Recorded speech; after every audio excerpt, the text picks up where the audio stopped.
Hello everyone, and welcome to the grand finale of Gloom Falls on Baldur's Gate. Here we are at the end of 12 weeks, and my goodness me, what a journey we've been on together, and what a story we have told our telling. There's a couple more plot arcs to tie up today, so let us... Interesting. I was going to do a full recap, and I think I shall, but probably after the intro, because that seems like the best place to do it. But, and that always takes a while. Yeah. But in the meantime, why don't we go around and say hi to all of our lovely players, and they can introduce their character for the last time, and say what their...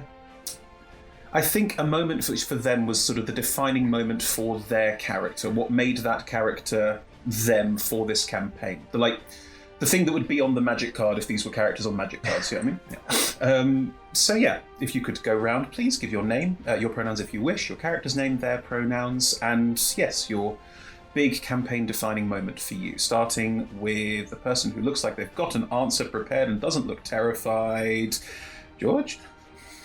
Hello. To be fair, I don't have to think back that far for this one, but hello, I'm George. I use he, him pronouns. I'm playing Astra Beckett. Ash to some people who uses she, her pronouns, who is a human abjuration wizard. I think a fairly quick answer off the top of my head is the time she disintegrated-ish a god towards the end of last session and didn't completely mess everything up, and it went well, and it was kind of awesome. Yeah. George, you pulled a George. That's what we discussed. Yeah. Disintegrated the corporeal form that a god was inhabiting, but close enough. Close enough. Hence the pseudo, I think disintegrated a god is a better punchline. So marketing line. Yeah, definitely. It's a headline version, yeah, exactly, absolutely. Terms and conditions may apply. Rebecca. Oh, hi, I'm Rebecca. I use she, her pronouns. I am playing a human sun soul monk called Persephone, who also uses she, her pronouns. I think, logically it should be the subclass change, but it's not. I think for Percy, it's actually her violently murdering her ex-friend, lover, someone, because that was the definite break, pun intended, with old Percy, and therefore freedom to be new Percy with actually maybe a future. Right. You did indeed twist Isla's neck around so far it almost went 180 degrees. It was a moment. It was violent. In violence we are born and bred. Lovely. Thank you, Rebecca. David. So Freudian of you, Chris. Hello, I am, once again, David, go by he, him, playing for perhaps the final time, Aldrin Wheelwright, the newly minted peace cleric of Timora for a given value of peace.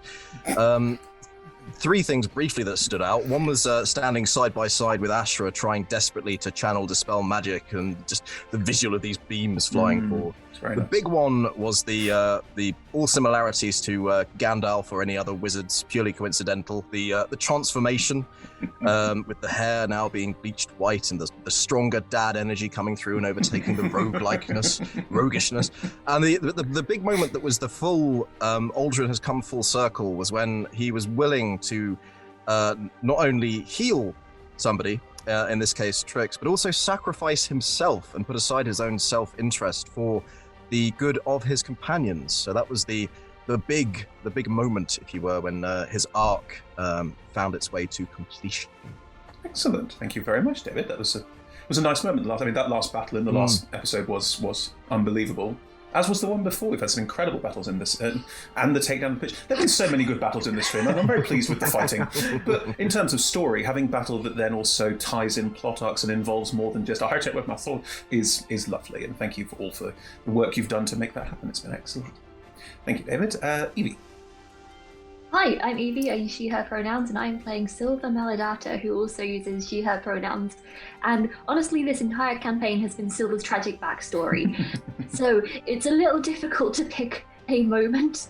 And I'm kind of floundering because there's been so many character-defining little bits here and there. But I'm going to say literally dying and coming back to life.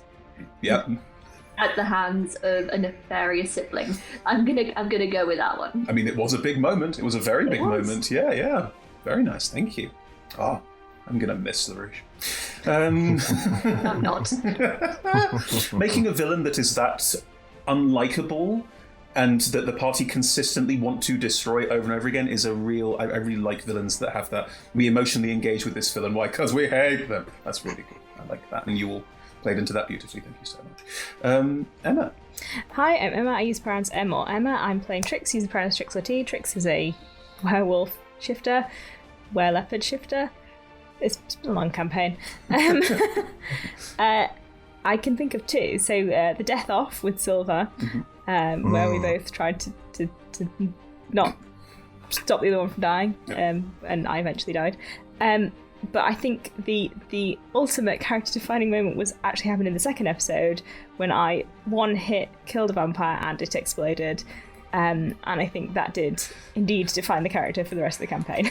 Yeah. Can I say on that moment, and I think it is also my Trix defining moment in my head because I love it, it's the fact that you had in the previous episode, someone said, well, how do you fight vampires? Vampire had gone, I punch them and they explode. And we all went, I think it's more complicated than that. And the first vampire we faced, you punched and it exploded. It was a particularly nice sort of kismet. It worked really, really well. I must admit, I was feeling incredibly powerful about Peace Cleric having done like something like 67 damage in a round and be like, yes, that's amazing. And then Emma comes along, has T to like 200 and something. I'm just like, yeah, I know my place. Yeah. Look, that round went very well last episode. Needed to. Ooh, some are that was close. Some are born damage dealers, some achieve damage deal done, and some have damage dealing thrust upon them. Anyway. That was like Ladouche. They had damage dealing thrust upon them. Very much did. Very, very much did. Anyway, we're playing Dungeons and Dragons for the remainder of this session, and it will be a wrap-up session. We probably run a little bit short. We usually run at about 3 hours, but we might run a little bit shorter today, so bear with us as we try and find a good place to tie things up and stop. For those who are new to D&D, all the players here play characters. They have character sheets on the left-hand side of the screen, and they're rolling 20-sided dice to see what they do, and I narrate everything else that they encounter in the world, including weather patterns, although probably fewer of those today than usual. So as I said, the stream might run a little short today. We'll still try and have a break at about the 1 hour and a half mark like we usually do, but if we don't go all the way to the full 3 hours, we apologise, but we don't want to eke things out when we want to find a nice end point instead. We have some lovely sponsors and supporters. You can see arrayed around us on the screen. The delightful Hero Forge, with everyone's character minis floating next to their faces. And pulled another one from the archives. And there's one from the archives. That's Emma's old Paladin Prosperous. Yes. They do printed minis, and they print those minis in 3D. And you can design that mini online in a 3D character creator with adding colour and lighting effects and all sorts of other things. And then you get the 3D printed mini in the post. Or you can have a digital model like we use to use in various virtual tabletops and things like that. So can thoroughly recommend heroforge.com. Make yourself your character today. We're also sponsored by the lovely Ultra Pro. Ultra Pro provide things for your tabletop, so dice boxes, dice trays, card wallets, cards, sleeves, all the things you might need to keep all of your lovely tabletop goodies in one place and safe and secure and all the rest of it.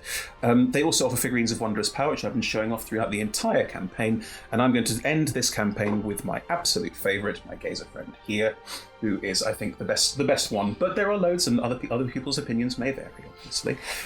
If you join us in chat today, you can say anything you like, frankly, but if you join us in chat, you're part of a random draw where you can get an Ultra Pro gift card. So do join us in chat today and say hello. Our mods are very friendly. We're also sponsored by Elderwood Academy. Elderwood Academy make custom bespoke wooden dice gear, like dice boxes, dice trays. Emma's holding up one of their hex chests right now. We also have spellbook chests. Yeah, there it is. George's got a spellbook. Rebecca's got one of the smaller, the mini spellbooks as well. And they also do codex dice towers and things like that. Elderwood Academy are absolutely gorgeous. All the designs are amazing. It's all handmade, which is quite cool as well.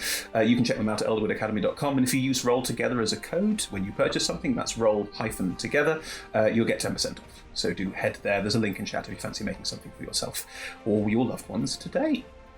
We're also supported by the lovely D&D Beyond, helping us play D&D digitally over the internet, which is very, very nice, considering that we still can't quite meet in person yet, but we're close, very, very close. So, yes, hopefully we'll have a post-game sit in a park with a drink somewhere and go, wasn't that nice? Oh, look, we're all human and we have bodies below the neckline. This is good. That would be good. But yes, that is D&D Beyond. Thank you so much for your support. We're also supported by Level Up Dice, who make very large metal dice. They make other beautiful design dice as well, but for us they make very large metal dice. Our Table Shakers range, there is a link in chat which you can purchase them. They are big, they are anodized, they are metal, they come in a variety of different colours, and they I use them for very important roles, and I encourage you to do the same. We also are supported by 2 video games, Our Champions of the Forgotten Realms and Warriors of Waterdeep. At the bottom of the screen you will see there are codes you can pop into chat to get more information about those games and download them.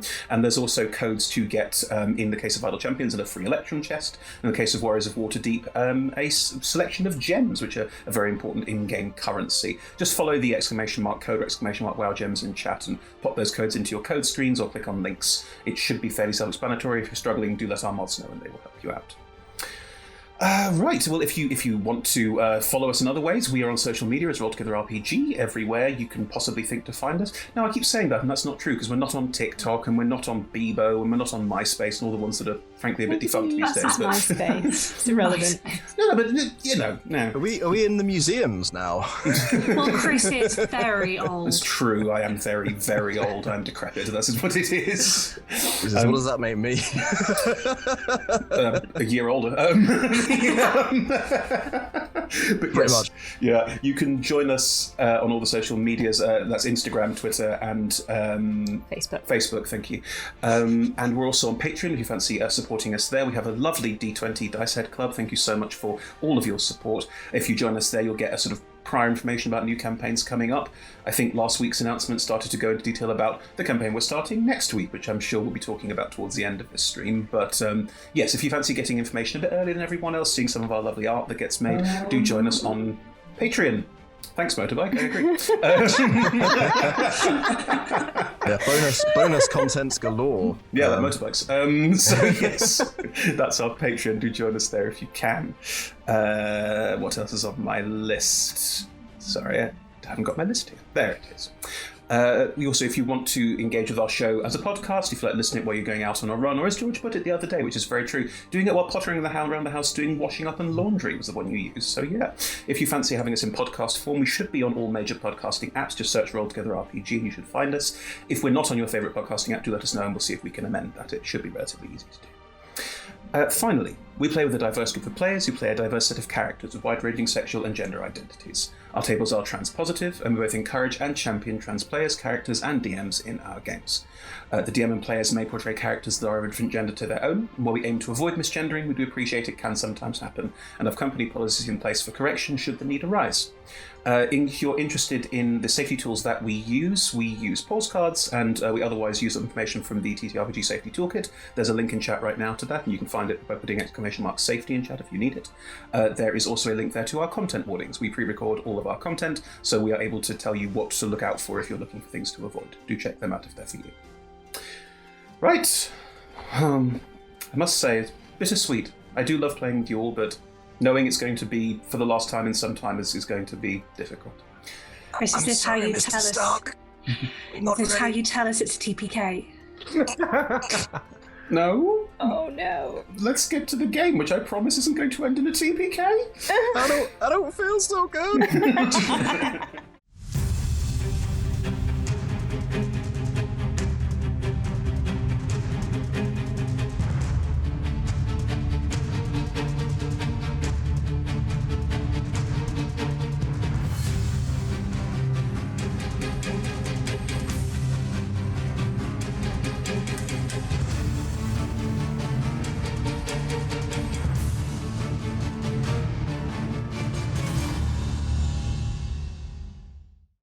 And welcome back.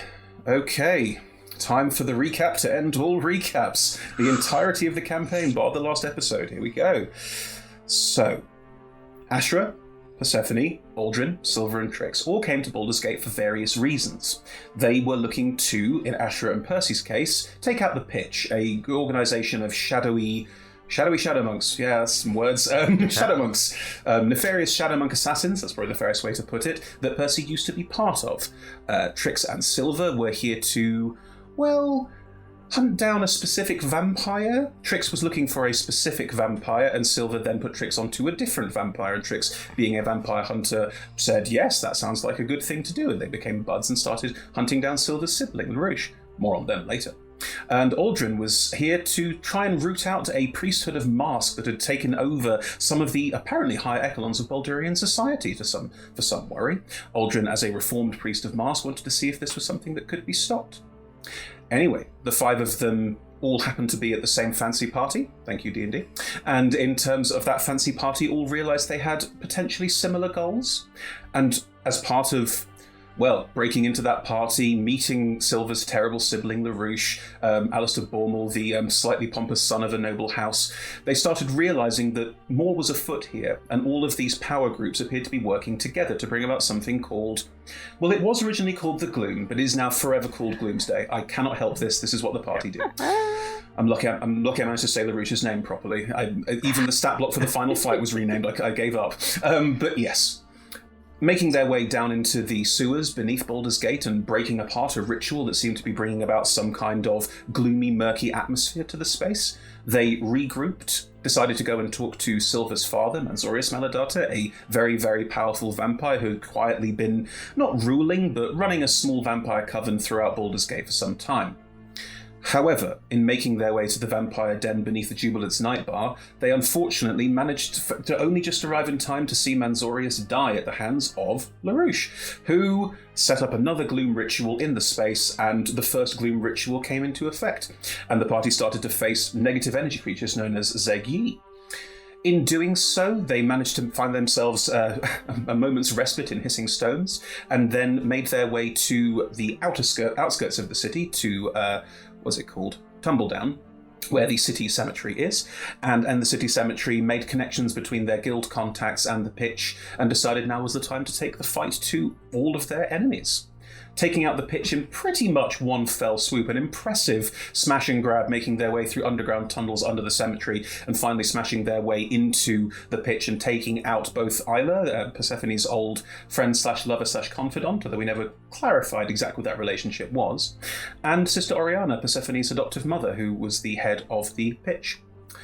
In doing so, they realised that Gloomsday had already begun, that the final ritual had already started to take place, and managed again to get a moment of respite by encountering a strange extraplanar traveller known as the Gatecrasher, who gave them a moment's respite in their, I was going to say home. I think home is the best way to put it, and in doing so also revealed maybe some secrets about characters they wished to have kept hidden. Ashra. The party returned in the middle of Gloomsday after taking an 8-hour rest in what would have been an hour of real-world time, and managed to break down Gloomsday, make their way to the High Hall where the nexus of all of these energies was, and stop the main ritual of Gloomsday taking place, stopping the Priests of Mask from trying to use this Gloomsday to bring their dead god back into the cloned body of Silver's father, which they had purloined. In doing so, the ritual was stopped, Gloomsday was completed, but LaRouche, who has been hanging around this campaign like a bad smell for most of it, managed to use the opportunity to absorb Mask's power, something they clearly planned for some time, and became a demigod in their own right. Defeated in the material plane, and then into the negative energy plane, the party went to defeat LaRouche there as well, with Trix and Silver both dying, coming back to life in various instances along the way. LaRouche was defeated.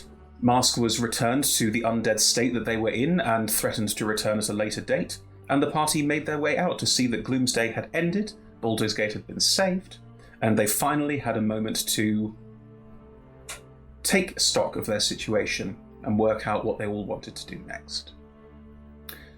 So where we rejoin, right where we left off last time, you party of 5 are standing outside the High Hall.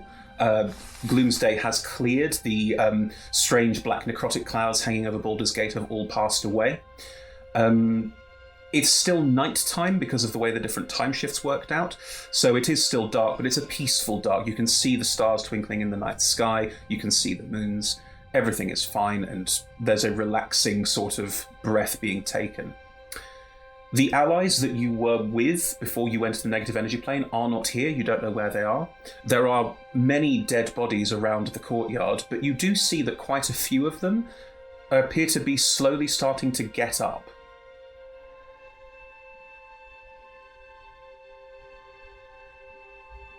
In a good way, Yeah. says the former necromancer. Can I head over to one of them and see Sure. if they are undead or alive? There is a member of the Flaming Fist lying on the ground who has just opened their eyes, and they thrash around wildly and once more say, "I serve the Flaming Fist!" and then sort of blink and see you in front of them, Trix, and go, "Oh, hello? Are you alive or are you dead? I don't know. I was in a strange place where this vampire was taunting me with all the things I'd done in my past. Were they bad things? I mean, I'm no angel. Gets up. Who is? Seems legit. Can y'all help me? What happened? Do you want the short version or the long version? You know what? If it's going to be complicated, it's fine. And they get up, sort of nod politely at you and walk over to other Flaming Fist members who are standing up. And also, you note that the bodies that are standing up, they're not bodies that have been dismembered or, flensed or anything like that. These are bodies where the spirit has clearly been taken out of them and the souls appear to be returning to these bodies. Are any of them Aradine? Aradine is not there. None of the named NPCs are around right now. The courtyard is mostly Flaming Fist soldiers coming, sort of rising from the dead.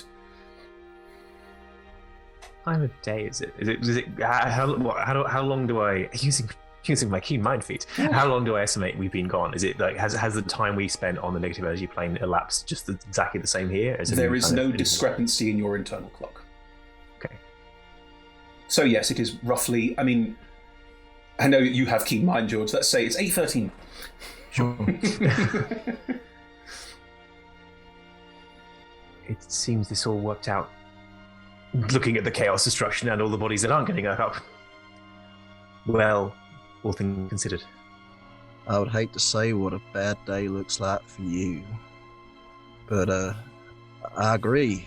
Near as I can tell, souls are returning to where they belong. Is anyone in need of some healing? I do have a few resources left if it's an urgent thing. I mean, I don't feel fantastic, but I think it might be resolved by sleep, to be honest. I look very, very bad, but I could just go to bed.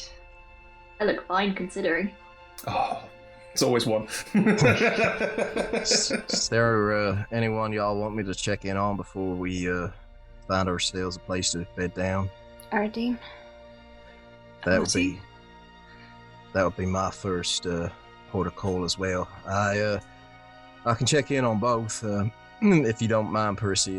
Just see how Aradine's doing first, because we left them in a position of some mortal peril. And I will cast Sandin, see if I can find them. Aradine, looks like we made it. Hope you did too. Outside the high hall, you're pretty great. Hello. We went to the docks to try and, deal with the other one. And, it's pretty bad, not going to lie. But, then they vanished. And then some of the people started getting up again, which is really odd, but, I guess you did something? Where are you?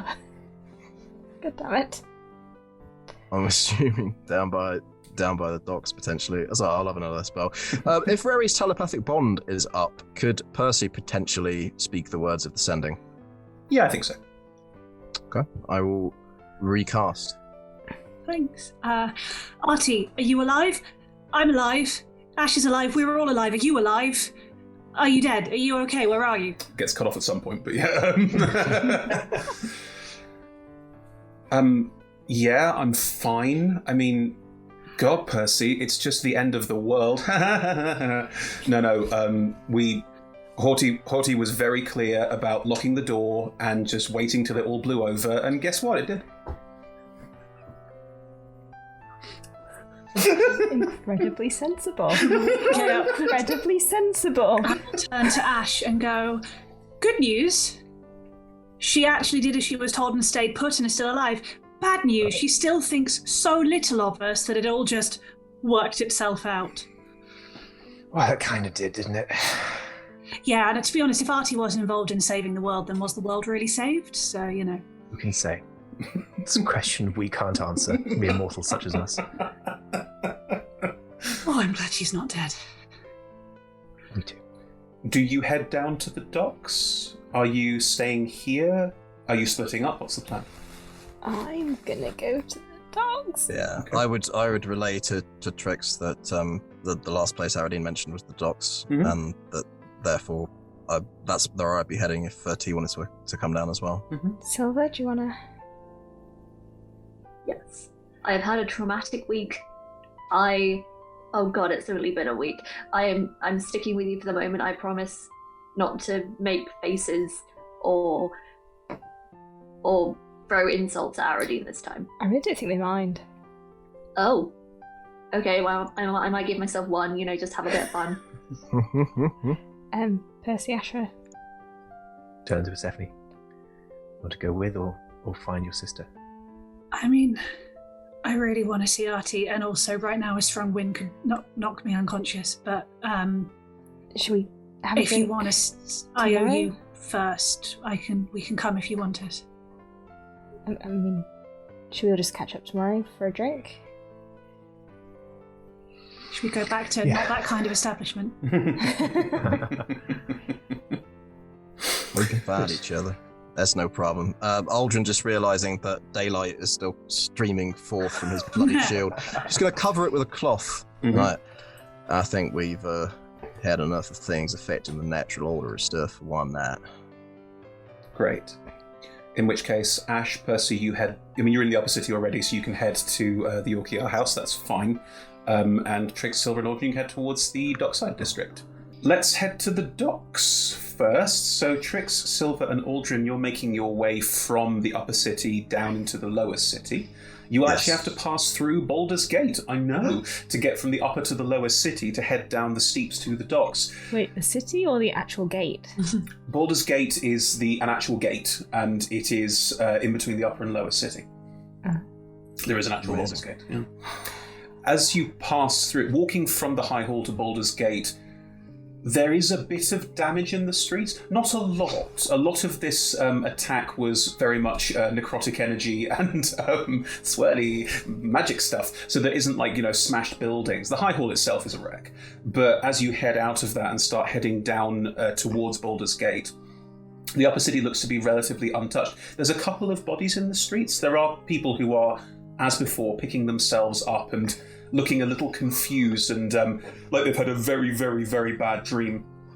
And but there are also some bodies in the streets where people have clearly been attacked in a way that wasn't, drain you of all magical essence and become a floating soul that you can be used to repower a god. So there are people in the streets, there are bodies in the streets occasionally. As you head through Baldur's Gate and down steeps, quite a steep hill, you can see the docks below you. The docks is another matter.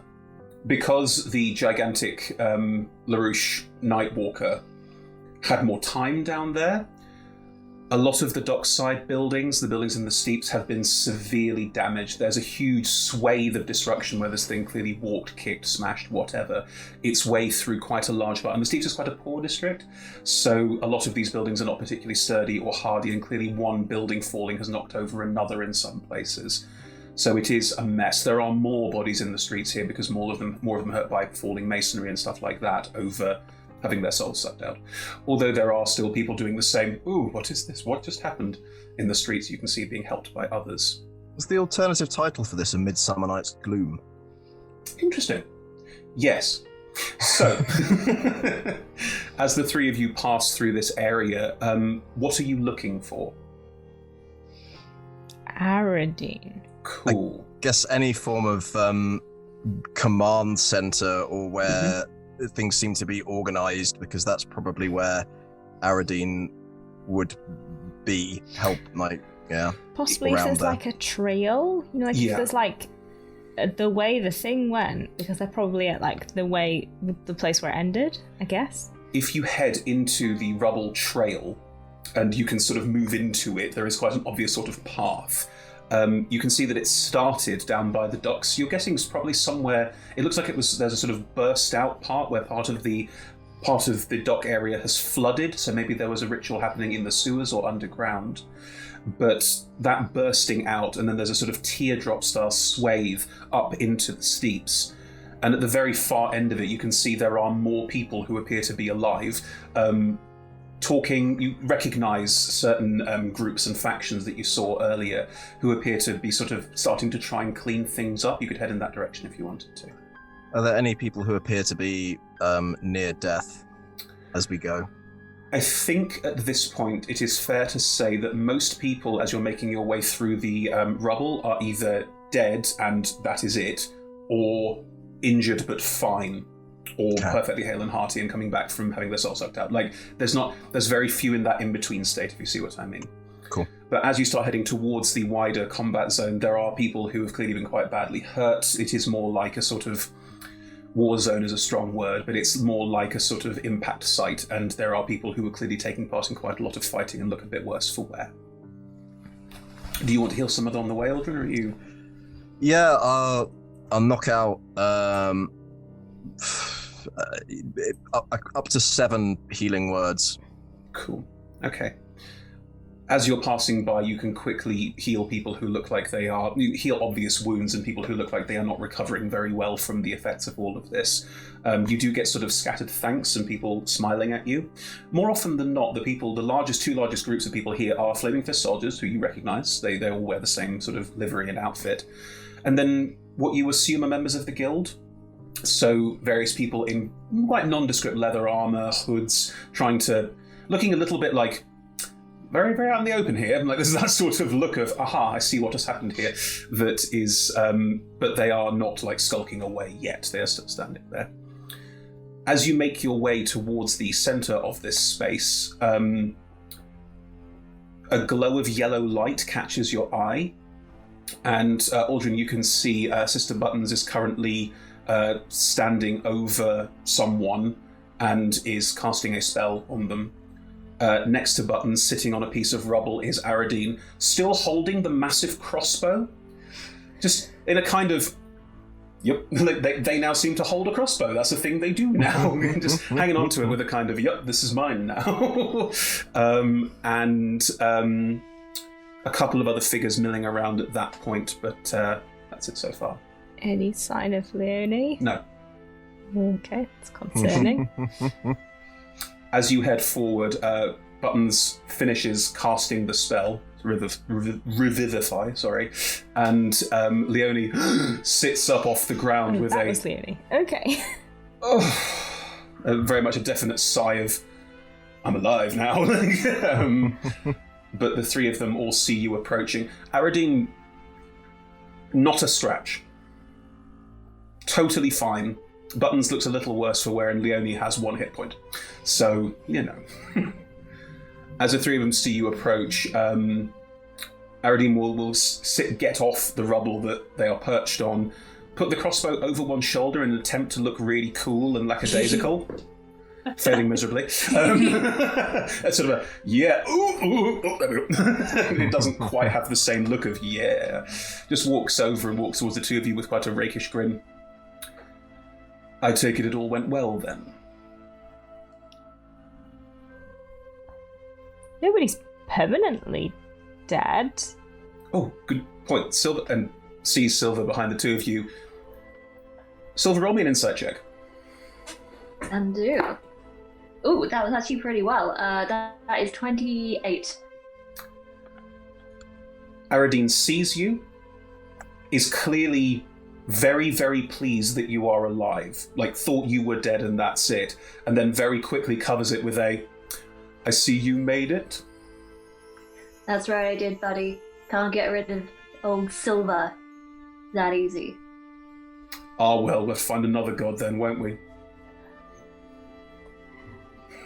You win this round, buddy boy. No, It's fine. sorry. Totally fine. I think that one carries. Aldrin had been attempting to maintain a stoic facade, but this drops, and he will attempt to gather Aradine in his arms and spin them around. Oh. Crossbow sort of awkwardly held over his shoulder. This is less gamely than I'd hoped. Just spins around with you, and will try and catch Trix in a sort of group hug as well, if Trix will allow it. Are you keeping that? It's quite big. I mean, I don't know. Aldrin, do you want this beautiful, delightful piece of kit back? looks better on you than it ever did on me, but if you don't mind, I might take the rapier. There's somebody I think might benefit from that, and I know you prefer the curved edge. I mean, of course, pulls the rapier out, gives it back to you, and the crossbow is kind of like, okay, takes the harness, puts it on their back, and there's a kind of, this is mine now. All right. Looks like I got some blood on you there.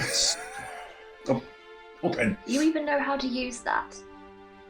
I have now spent a lot of time practicing with it, and, well, mastery is learned. I guess we'll do that to you. That's the thing. Well, LaRouche is dead. Mask is still undead. Silver's alive. I'm alive. Were you ever not alive? What happened with that? I saw you die. You died. I was gonna say no. I don't know. The cat did something. Leonie will walk over and plop an arm around Trix and go, the cat did something to me too, so it seems like we're all doing fine. What just happened? Oh, Buttons just revived me. I assumed you meant something similar. Yeah, absolutely. Yeah. There's a tabaxi in case anyone forgot. Hey, Buttons. Yes? Get in here. It's group hug time. I don't like... Okay. You'll as begrudgingly walk over and just...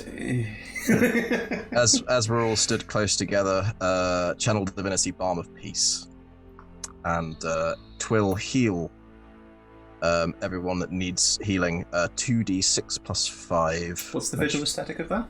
So the visual aesthetic of that is that as sort of arms are around, there's a white light that encompasses Aldrin, spreading out from sort of the robes and the symbol that just encompasses everyone, and as it flows over, almost like a liquid effect, just healing wounds and easing fatigue and the things of this nature.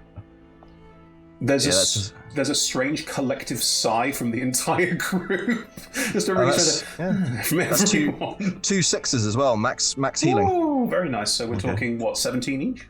Yeah, Thank you. like it when the dice follow the plot. That's a thing I can do now.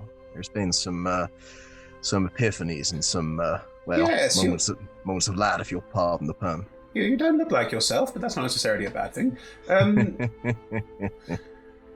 Well, this is a mess. Looking around, and it is a complete mess. Yeah. That's gods for you. Yeah. Right. Well,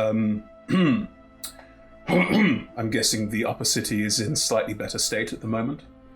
We sort of contained it to the that room.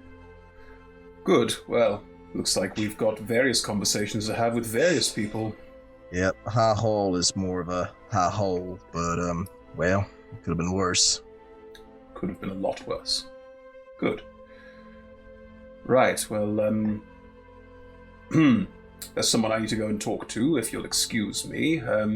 You see over in the distance, there is a rather imposing-looking man standing, like, on some rubble, surveying the area and barking orders at the Flaming Fist.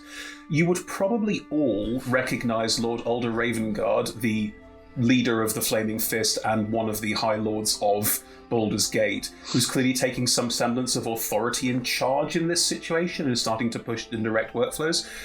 Aridin is going to give you all a smile and saunter over towards them with a kind of, you and I are on the same level, and is going to go over and look to have a conversation with Grand Duke Alder Ravengard as soon as possible, but we'll walk away for a bit to do that. You get a sort of a sigh, which heavily implies that's Aridin. We get Yeah. Silver, you will hear from behind you. I turn around. A young man who you recognise from underneath the cemetery is standing there. Hello, Raven. Hey, kid. Glad to see you got out of that scrape alive. They will go to say something when a large hand is placed on their shoulder, and another figure is stepping and sort of looking a bit protective and human, but big, broad human, and the clothes are quite raggedy. So you're the Raven? That's what they call me. Rolling an insight check. Exchanging a glance with Trix, like, is it? Very well. The boy told us about your exploits, and when things seemed to be going south in the city, we decided to come in and help. Greatly appreciate that. Thank you so much. It is fitting. We wouldn't usually work together with people like yourselves, but Oh wait, are you the werewolves? no. Oh, cool. I'm sorry, who are you? I'm the were-leopard. There is a look of what going across the face more than anything else. Well, hello. Right. So I was watching Mike. Overexcited. Anyway, you and I should have a longer chat. Raven, Yes. I feel like we've But been not out. now. Another time, another place. You can- Maybe, like, in a couple of days, I've got some stuff to sort out in the wake of the end of the world. Understandable. If you need us, reach out. We are on Dusthawk Hill. I'll make sure that you are welcomed. Okay, I'll see you there. And if you should need me, you need only to whisper the name on a south northerly wind. Or maybe send a message to the blushing bear. That would also work. So I was rolling an insight check to see if they believed you, and they do. Insofar as it's possible to telepathically roll one's eyes. I You rolled. might have more luck sending a message to the blushing bear, honestly. If the Raven wishes messages to be spoken to the north southerly wind, then Yeah, but that is what we'll do. But should that fail, blushing bear? Understood. Magic can be complicated. Yeah. Winds are temperamental things at best. But they are. Well, a pleasure. And a group of about 15 will slowly pick up and make their way, walking out towards the eastern side of the city, around the bay. And the young werewolf will just... as walking behind the others with a big grin. Okay. I feel like Watching them leave out of the side of my mouth, should we have been calling you Raven this whole time? I have a feeling that, well, maybe you should have been. I've been introducing myself like that since the party. But, Huh. you know what? I think I've got plans for a alter ego of sorts. So we'll put a pin in that, and I will let you know. Right. Well, I look forward to seeing the result of that. whatever you prefer. And I feel like we should send an anonymous donation out. Their clothes are not ideal, especially for children. Leonie's standing next to you, Trix, and sort of peripherally there for this conversation. Looks at Silver with a strange look and then looks at you, Trix, and... Honestly, we've been aware of them for some time, but they've never really taken any interest in the rest of the city. Yes, kind of world-ending events will do that to people. You know, like, when your entire existence is threatened, it's kind of hard to be like, well, we don't care about anything at all. They seem to have been genuinely quite inspired by you, Raven. Well, that's news for us. Maybe we can organise some working with them, potentially. If you'd help us as a go-between. Potentially. We'll see how it goes. Of course. The Raven makes no promises. Yeah, no, it's tedious already. Hang on. I'm rolling for all of these, so I want to see how people engage with this. Leonie will smile politely at you, Silver, Raven, damn it, will smile politely at you and do a kind of course, but Trix, you can see there's a certain amount of performance here. It's I'm indulging this a little bit because you've gotten through to people that I haven't gotten through to, and that is valuable. Leonie's smart. We'll be at the Blushing Bear if you need to find us. You knew that already. I have already told you. Yes, I'm going to round up the rest of my crew and see... we'll see what Aradine wants to do. We don't really have a leader, it seems, so there's going to be a conversation there, I feel. Wait, are you part of the guild? Yes. Did I miss an entire plot strand? It sounds like it. Yes, we're part of the guild. The Gravemakers are the Tumbledowns Guild representatives, as the Bloomridge Dandies are Bloomridge representatives on the guild. Ah. Yes. Cool. Quite. Well, I'm going to start... we should head back to our neck of the woods and make sure everything's all right, and I'll check in with Aradine and... Yes? The monastery? Yes. Could you just hold it? Make sure no one moves in.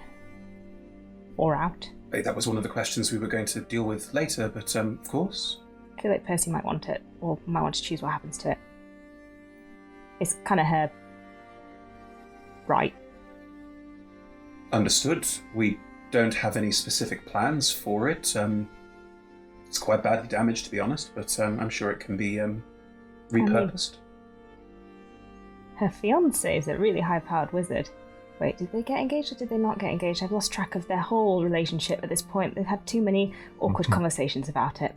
I don't think they ended up with the engagement, but... What was the deal with the you rings, never know then? with those two. They were wearing matching rings. That's true, and they weren't gifted from one to the other, but they seemed upset about it.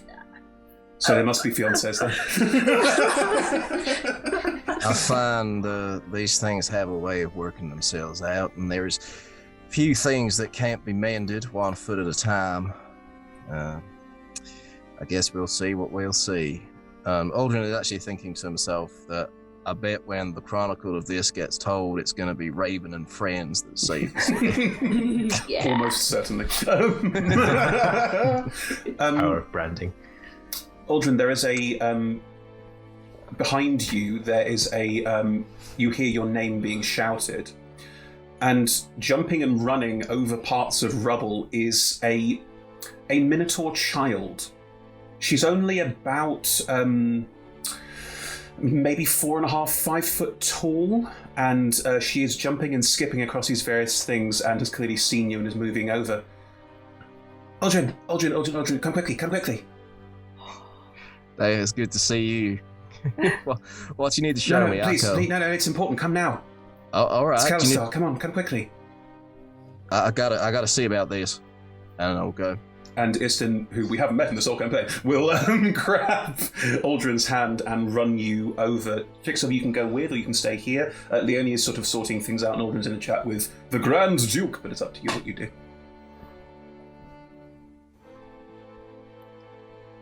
I don't have any particularly strong feeling. I'm quite intrigued by the Minotaur child, but also... Go with them.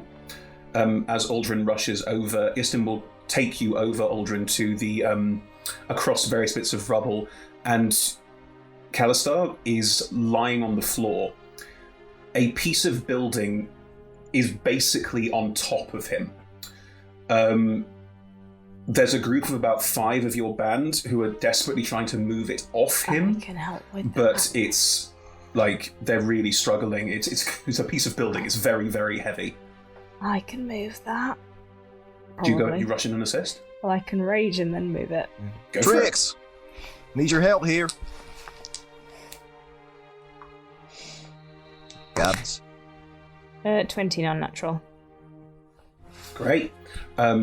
You step in, and just where the others are all sort of...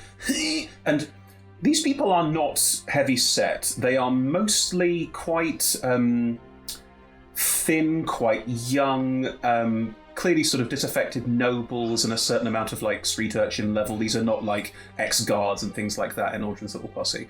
But you just step in and with 2... I'm not like, you've done a bad job. Here, let me No. take it off you. I'm like, I am adding my effort to yours, and together we are moving this. Splendid. The entire group lift, and this huge chunk of building is lifted off Kalistar, where there's no nice way to put this. It has almost bisected him entirely.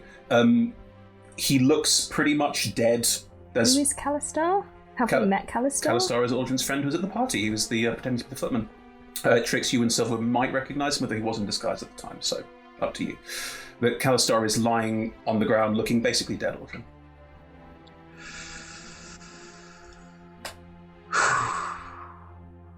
Kind of wish I hadn't burned all my healing spells walking down to the docks. Go.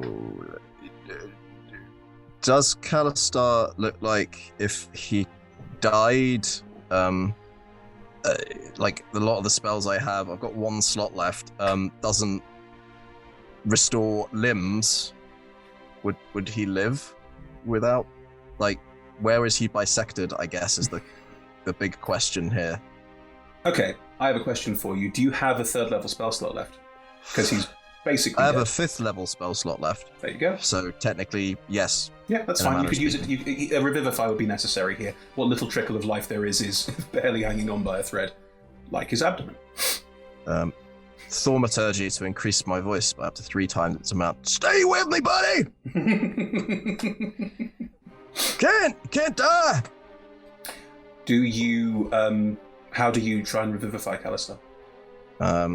Well, I take a diamond out of my pouch that was the subject of some mirth, but it's... What, the pouch deep within you, where you keep all your secrets?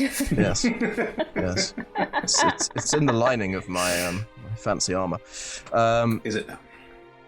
I mean, sure. And then just pressing the diamond onto me and like, you will owe me for this, my friend. As you focus on the diamond and as you lean into it, ready to cast the spell,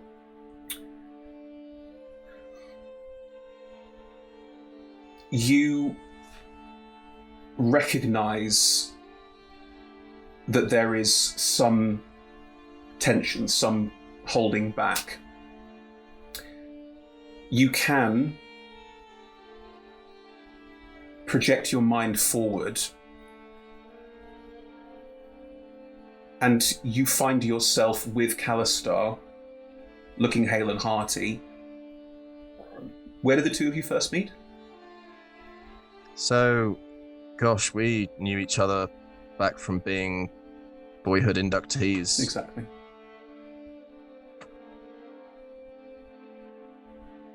So yeah. Both, somewhere with a positive memory for both of you?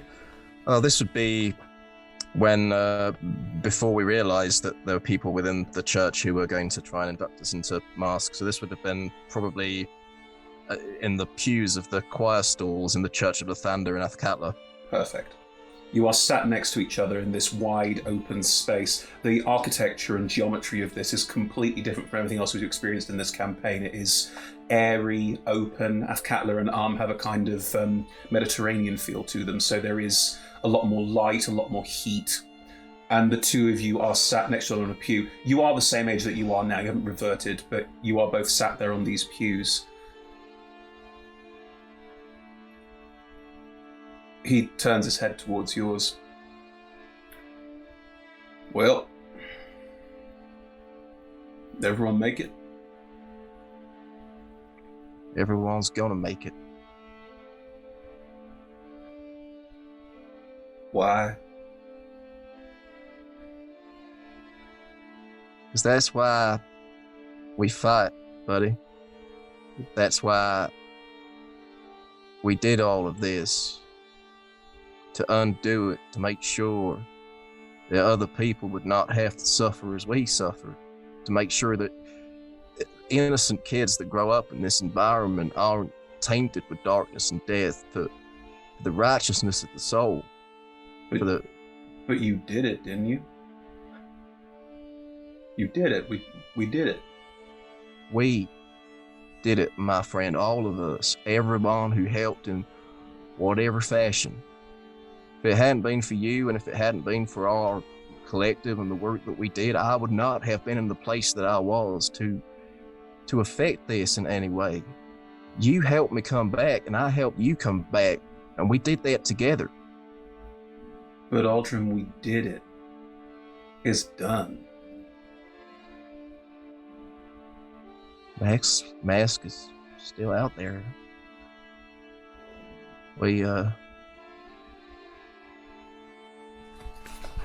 I need you. Look at you. Aldrin, you've been burned by fire and come through standing. Look at you. I got doubts. I got worries. I'm not as strong as you. You are. You can be. We give each other strength. Callister, whatever you doubt and whatever you're thinking, it'll all be okay. Do you really want this? I've done so much bad in my life. We started to do good and we're doing good. But Aldrin, I think I've done good.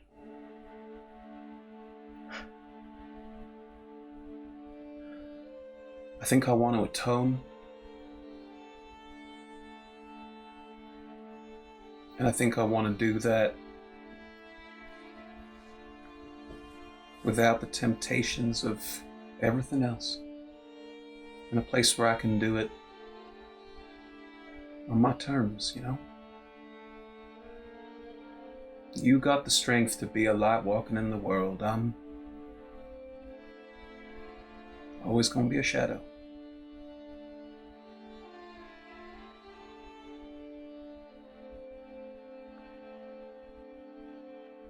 I hope you find your peace, my brother.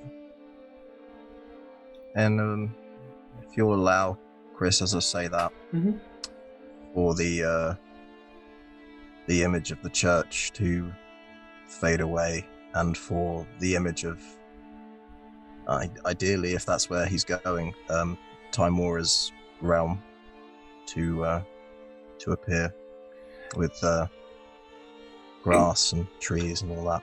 Instead of the specificity of Timora's realm, can we have it that it fades out into a sort of gleaming white and yellowy sort of space, and Timora is standing in front of you both with a big smile? At this point, Timora is back in the furball. Timora likes the furball. Hey, Timora. Hello, Audrey. Callister, I can offer you peace if that's what you want. But Aldrin is right. There's always more work to do if you want to keep doing it. But if you don't, my arms are open, and they will open their arms wide. Callister will look at you, Aldrin, and look up, and clearly torn. There's an element of him that wants to give up. Life has been difficult, you've been part of that life, and he's not had the redemption that you have had through this. But he also doesn't want to abandon you. You've been together for nigh on 20 years. Do you want to try and convince him to stay? Whatever you decide to do, I support that. Now, I need you. I know I need you. It's gonna take a long time to try and cleanse the blood from our hands, but we done some good and we saved a lot of people. But if you wanna go, if you wanna find your peace, no man has done more to earn that than you, Callister. And I want you to stay for you. I want you to stay for me. But I'll miss you either way.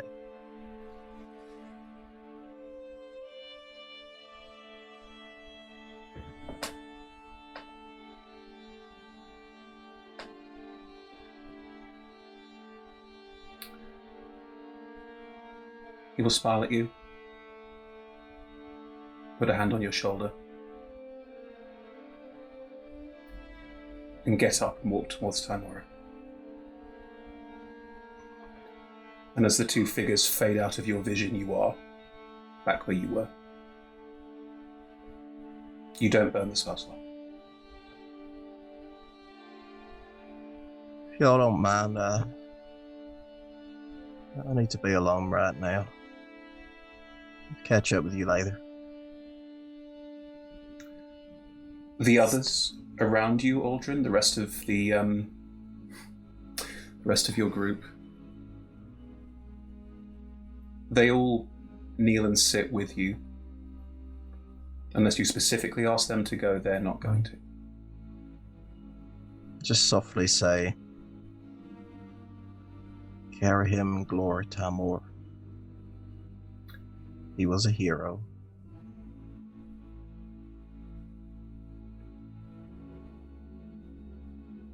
And just kneel in silent vigil. Yeah. Just squeeze Aldrin's shoulder. He's just silently crying.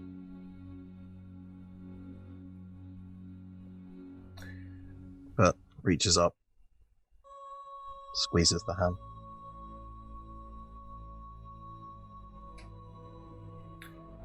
Ash, Percy. I'll give you a second. Yep. Yep. Are you alright, Dave? Yeah, I'll be fine. I just went into the emotions at the moment, so I'm just feeling that for a little bit. But crack on by all means. Thank you. Ash, Percy, making your way out of the High Hall, the upper city as described, not as much damage, not as many bodies in the streets, because the effect was different up here, but you can easily make your way back to the House Yorkiar if you want to. You do note as you get into the Manorborn district that quite a few of the manors have been unobtrusively shored up. Like, there's an ornate dining table outside the door of a manor at a slightly askew angle, and there's a butler holding a very sort of rough-looking mace just standing there idly. It's a very different vibe from described the lower city, which you haven't seen, but yes. Making your way to Yorkiar House, the door is closed, and it looks like it's been locked, but apart from that, it looks much the same. We get, Ash on the way, because you said it's not a long walk, right? No. You're already in the upper city. You're already in the upper city, and the Manorborn district is right next to where the... names of all the districts, right next to the Temple district, obviously, which is where the High Hall is. So you would be quite easily there in about 5-10 minutes. Not long at all. Okay. I think Ash is doing the very un-Ash thing of prattling, just talking about whatever she can think of, probably stuff from the fight, stuff from what's happened, but very much, I think Persephone would know this quite clearly, filling air for some reason, which is, again, not her normal conversational style, to say the least. So I think Percy will just quietly let Ashra prattle along, but once we get into view of the Yorkier house, and she's still just prattling, we'll turn to her and go, well, we've heard from Artie. The house is still standing. I don't think I'm quite ready to do people. Do you want to go find somewhere quiet, pretty, not end of the worldy? Both might be in short supply right now, but we can walk around the block or just around it. Yes. Go find the local park. The upper city is not replete with that sort of thing. However, I will say that there are sort of patches of greenery with benches around Do a them. Notting Hill and climb into a private garden with twinkling lights. There aren't any private gardens up here. I mean, there are. People have private gardens. I will say that there's occasionally a sort of street lamp, magical street lamp, with a bench and then a couple of trees around it, and a sort of very nice, a place to, what's it called, promenade, stuff like that. So you could easily find something like that. Most of the streets in the upper city are quite quiet. It looks like a lot of this didn't really affect up here in the same way. Because, rich people. But yes, you are able to find somewhere to sit comfortably and calmly where the night is quiet if you want to.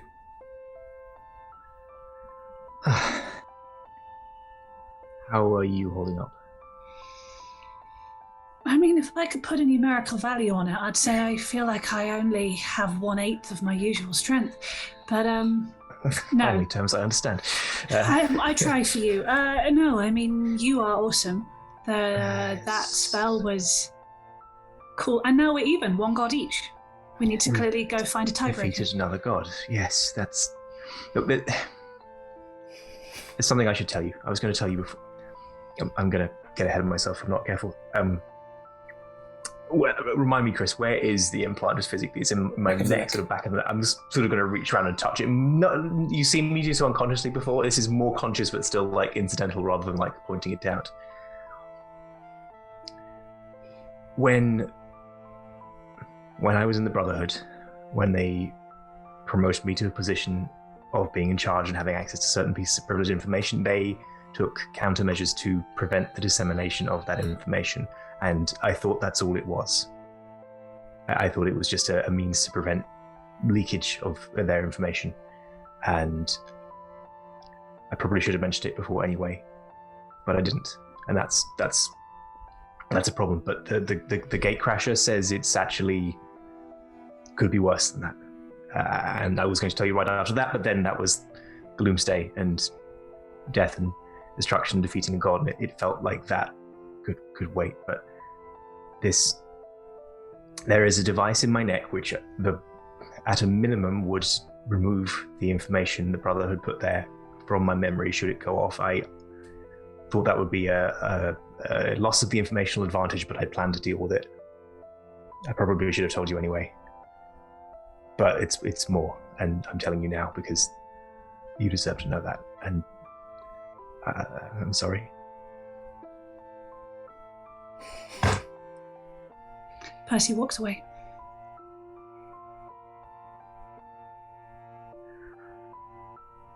I'm going to just hesitate for probably slightly too long, just processing and like stupid, yep, no, and try and follow you. Like, not chase you down and catch you, but at least follow you and stay in sight. I don't have any excuse. Not really. No, there are reasons, but they're not the same thing. Do you need me to go? Percy keeps walking. I'm going to give you enough space. Like, I'm not going to sort of hound your heels, but I'm just going to follow. Make sure I don't lose sight of you, and just keep following. Percy, which way are you headed? Anywhere, just walking. Anywhere. Okay. Yep. Cross that bridge. Quiet. If there are people, she'll steer away from the people. But that's the only attention she's paying. Sure. Ash, sorry, no, you go, please. I was going to say, does Ash say anything, or is Ash just trailing? I think initially just trailing. Like, they won't go on indefinitely. It'll be like a course of like after a minute, and it's clear you're just trying to move away. What? I'm going to dimension door in front of you, not like right in front, but like in your path, so you can see me. I was scared. I thought I understood what it was, and that was still wrong. But the gatecrasher told me it was more right after we'd been talking about, the academy, the teaching, and all the rest, and all I could think of was, I can't let this stop that from happening. I can't.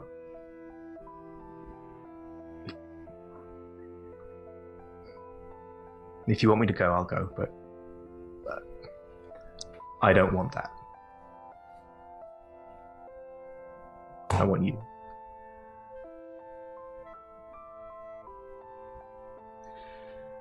Well, no, it makes complete sense if you were scared. Of course, that changes everything. I have not been scared once, as you persuaded me to come back to the place I've been fleeing from and face all my demons and kill them and show you myself at my weakest and my lowest and my worst.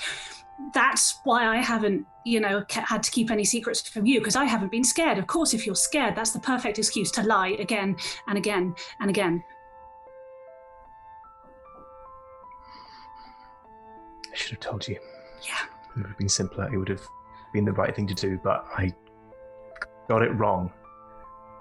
I got it very wrong.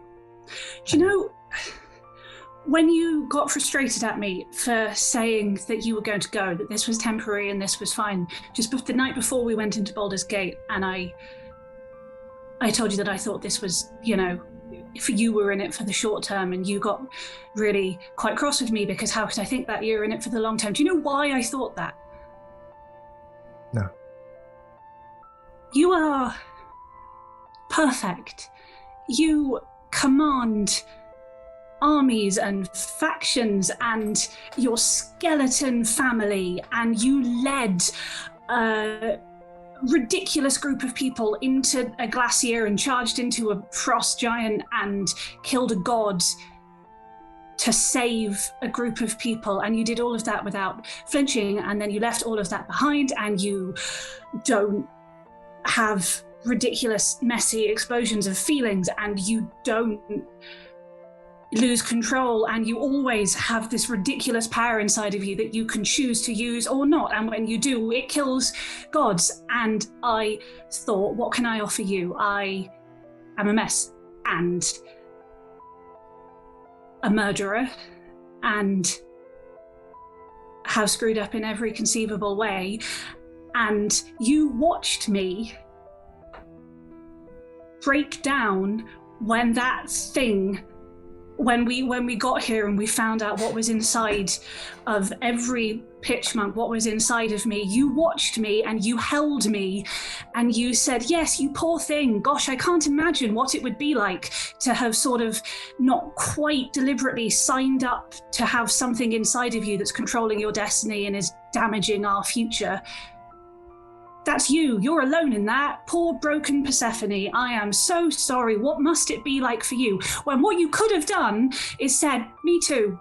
I fucked up in exactly the same way. I too made a decision and got myself into something I didn't fully understand and have also jeopardized our future. We are a team. I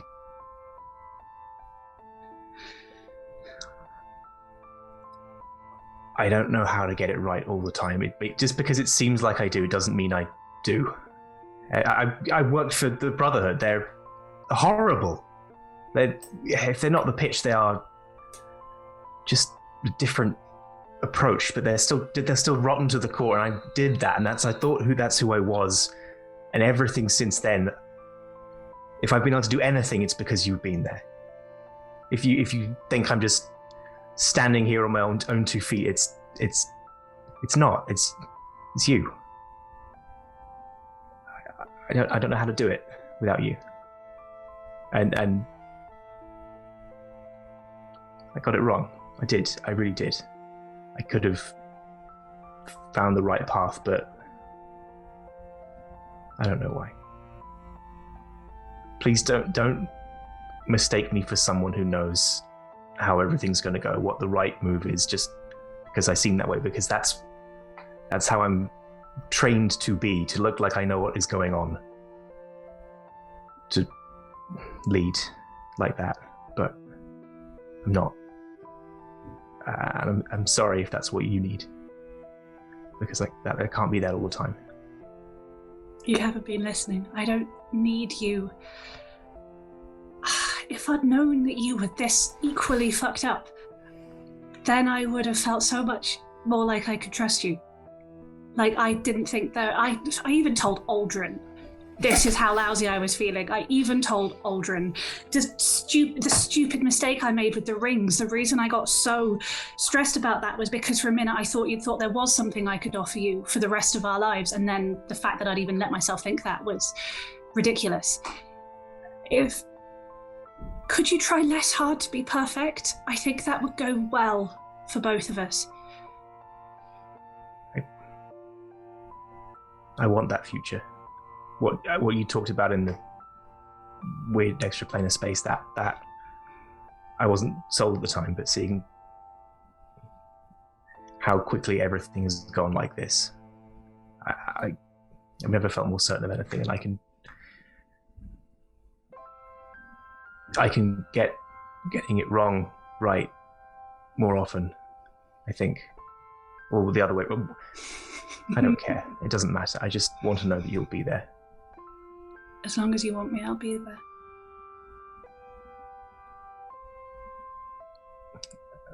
Could I have the ring back? Yeah, you're right. That's probably a really unhelpful thing to have right now. No. There you go.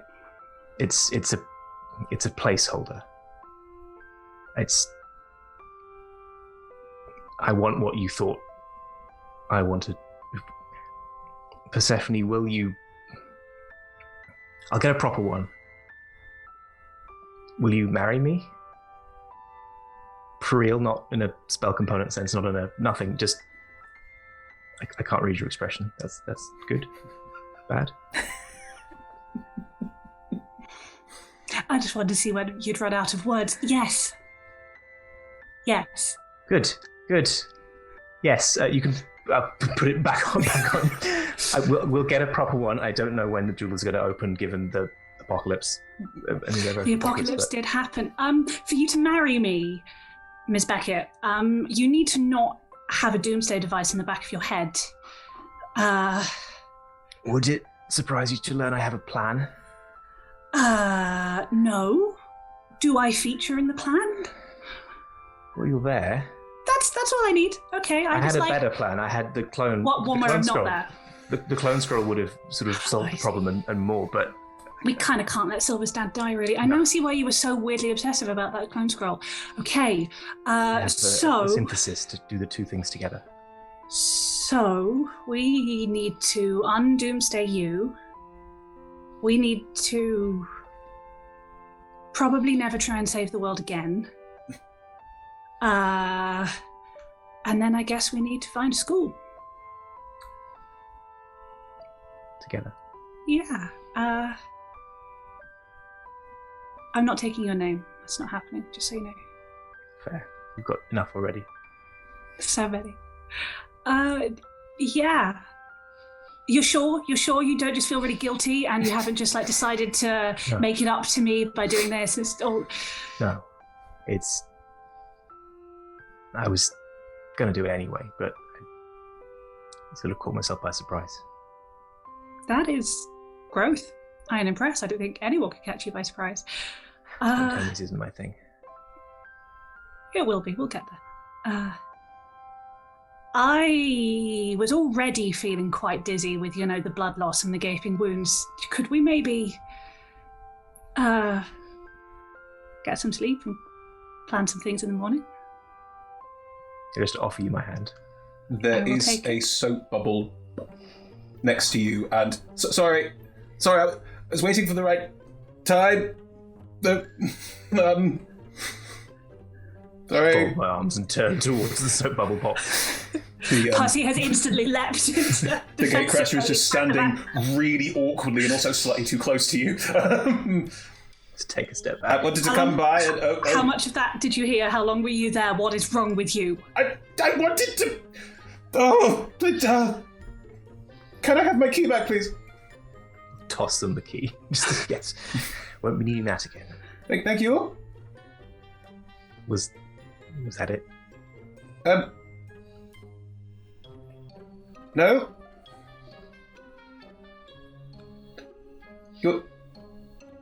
I think I've got a solution for the Oh, I did ask you to look into that. Yes. Yes. Sorry, go ahead. Well, it would require a lot of travel. Tell me. Well, it's extra planar and complicated. I'll come back another time. I'll go and they are clearly so out of their depth right now. Congratulations is normally the next thing you'd say. Well done. No? I'll just show them my ring, which is the ring I was wearing before. But Good. We'll discuss this later. I have some other plans to put into motion first. That's fine. I'll be around. Just I'm keeping an eye on this neck of the woods for a bit. So just say my name, and I'll I'm gonna go. Just turns the key and soap ball vanishes so quickly. Where were we? Offer you my hand again. Yes. I will take Ashra's hand very happily. It's all disgustingly soppy and romantic and sentimental, probably. Gorgeous. And you're heading back to House Yorkia to rest. Ashra, can we tell Persephone by asking Trix to... no, I'm Persephone. Can we tell Artemis by asking Trix to spook them in her dreams again? I think this is the best possible way. I did promise never to do that again. Just the expressions of that's a terrible idea. Yeah, really? No? Oh, you want to do it? Yes. Oh no. If you're going to give me what I want because you love me, does this mean I now have to be the sensible one sometimes? We should not do that. We should tell Artemis in a mature and responsible way that respects her autonomy and privacy as an individual. I mean, that's what I was going to say, but... And I use the word autonomy. That's one of yours. Okay. Mm-hmm. Yay! If you head back to House Yorkia, do you ring the doorbell? Do you knock on the door? What do you do? There is a bell pull, like at House Bormal, 12 episodes ago. It's not very late, is it? There might be a butler with a mace. I don't know whether that means we should just let ourselves in, or I assume we have a key. Or do we have a key? I have no idea. If you try your key, the door won't open. We should maybe knock. I think if we just break the door down, we might scare some people. Mm-hmm. I'm going to knock and stand to the side. Who is it? Death. No! Also, sorry, it's Stephanie and Ashra. Really? Yes. How do I know it's you? Hortensia sounds a little highly strung at the moment. Could you let us in so I can see that my sister's alive, please? It's quite important. Okay. A magical vroom around the door, it was magically sealed, goes and the door opens. And Hortensia looks bedraggled, just worried, stiff, but no injuries at all. Oh, you're alive. Oh, good. Oh. And next to her, Artie, they're both wearing matching nightgowns, just to be clear. Artie looks absolutely fine. Looks you both up and down. Percy will look a really odd mix of covered in blood and radiantly happy. It's kind of really weird. It's not that odd for Percy. Not odd for Percy. Artie's seen you letters before, has no reaction to it. Just... So, how did it go? World's still here? Nobody died permanently. Right. Ashra disintegrated a god. That's what's new. I punch with light now instead of darkness. It's all quite, a metaphor for things. That seems like a longer conversation we could have at another time. Yeah. There's a baby Zagia living in my head called Rabbit. They're lovely. You'll get on really well. What's so Zag? Never mind. Oh, and Ash and I are getting married. Hey! The first reaction that isn't, yeah, you two save worlds, that's a thing that happens. And she will run over towards you, arms outstretched for a big family hug, but will then stop, look down at the nightdress, look across at Hortensia, who is also wearing, and they're quite nice nightdresses, and you lot are bespackled. And Hortensia will just sort of give a like a proper nod, and Artie will just bone-crushing hug both of you. That's character growth. Shut up! Crying into Percy's shoulder. I knew something good would come out of all of this. No, I said we're getting married. Didn't you hear me? Punch you on the shoulder. Can I prestidigitate a drum roll? Or a snare sting on a drum roll again? I think we will leave that image at that lovely little tableau there. And there seems a good opportunity for our break as well, so join us after the break and maybe some more heavy emotional scenes. Good grief, everyone. Yeah. Oh. Right. Catch you all in 5:10. Bye.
And welcome back, everybody. So, the first half of our grand finale featured a major death and a wedding proposal. So far, so good.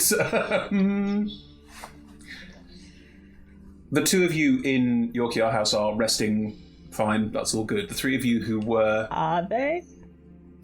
Because I have plans. Okay, in which case the three of you who are currently kneeling next to Kalistar's body with the rest of Aldrin's group, what are you doing? I was gonna, if Aldrin is planning on staying here for a while, which I imagine you are... My plan would be to take Callister's body back to the Church of Timora and prepare kind of funeral rites. A plan has formed in my mind as I've been sort of sitting there thinking, going over things. So my plan is to sleep as soon as possible and then immediately cast Word of Recall so that I can then sleep again and catch up with everybody before it's too late in the day. Because that's how powers work. Sure. What does Word of Recall do? Don't worry. It'll be a thing. I guess if you're heading back to Temple, we'll head back to our lodgings. Silver, do you wanna... Or do you want to go home? Oh god, no. Let's go back to the Blushing Bear for now. Can we get my massive trunk? Yeah, on the way. Sure. Has it Jeffro in there? Been a short rest? Yes, arguably yes. Should we fly? Oh hell yeah. Cool. Do you want to fly on Jethro and I'll fly, or do you want us both to just fly? Jethro is a bit tired right now. He can't really come out at the moment. Can you carry me? I'll just cast fly on both of us, unless you desperately want to be carried.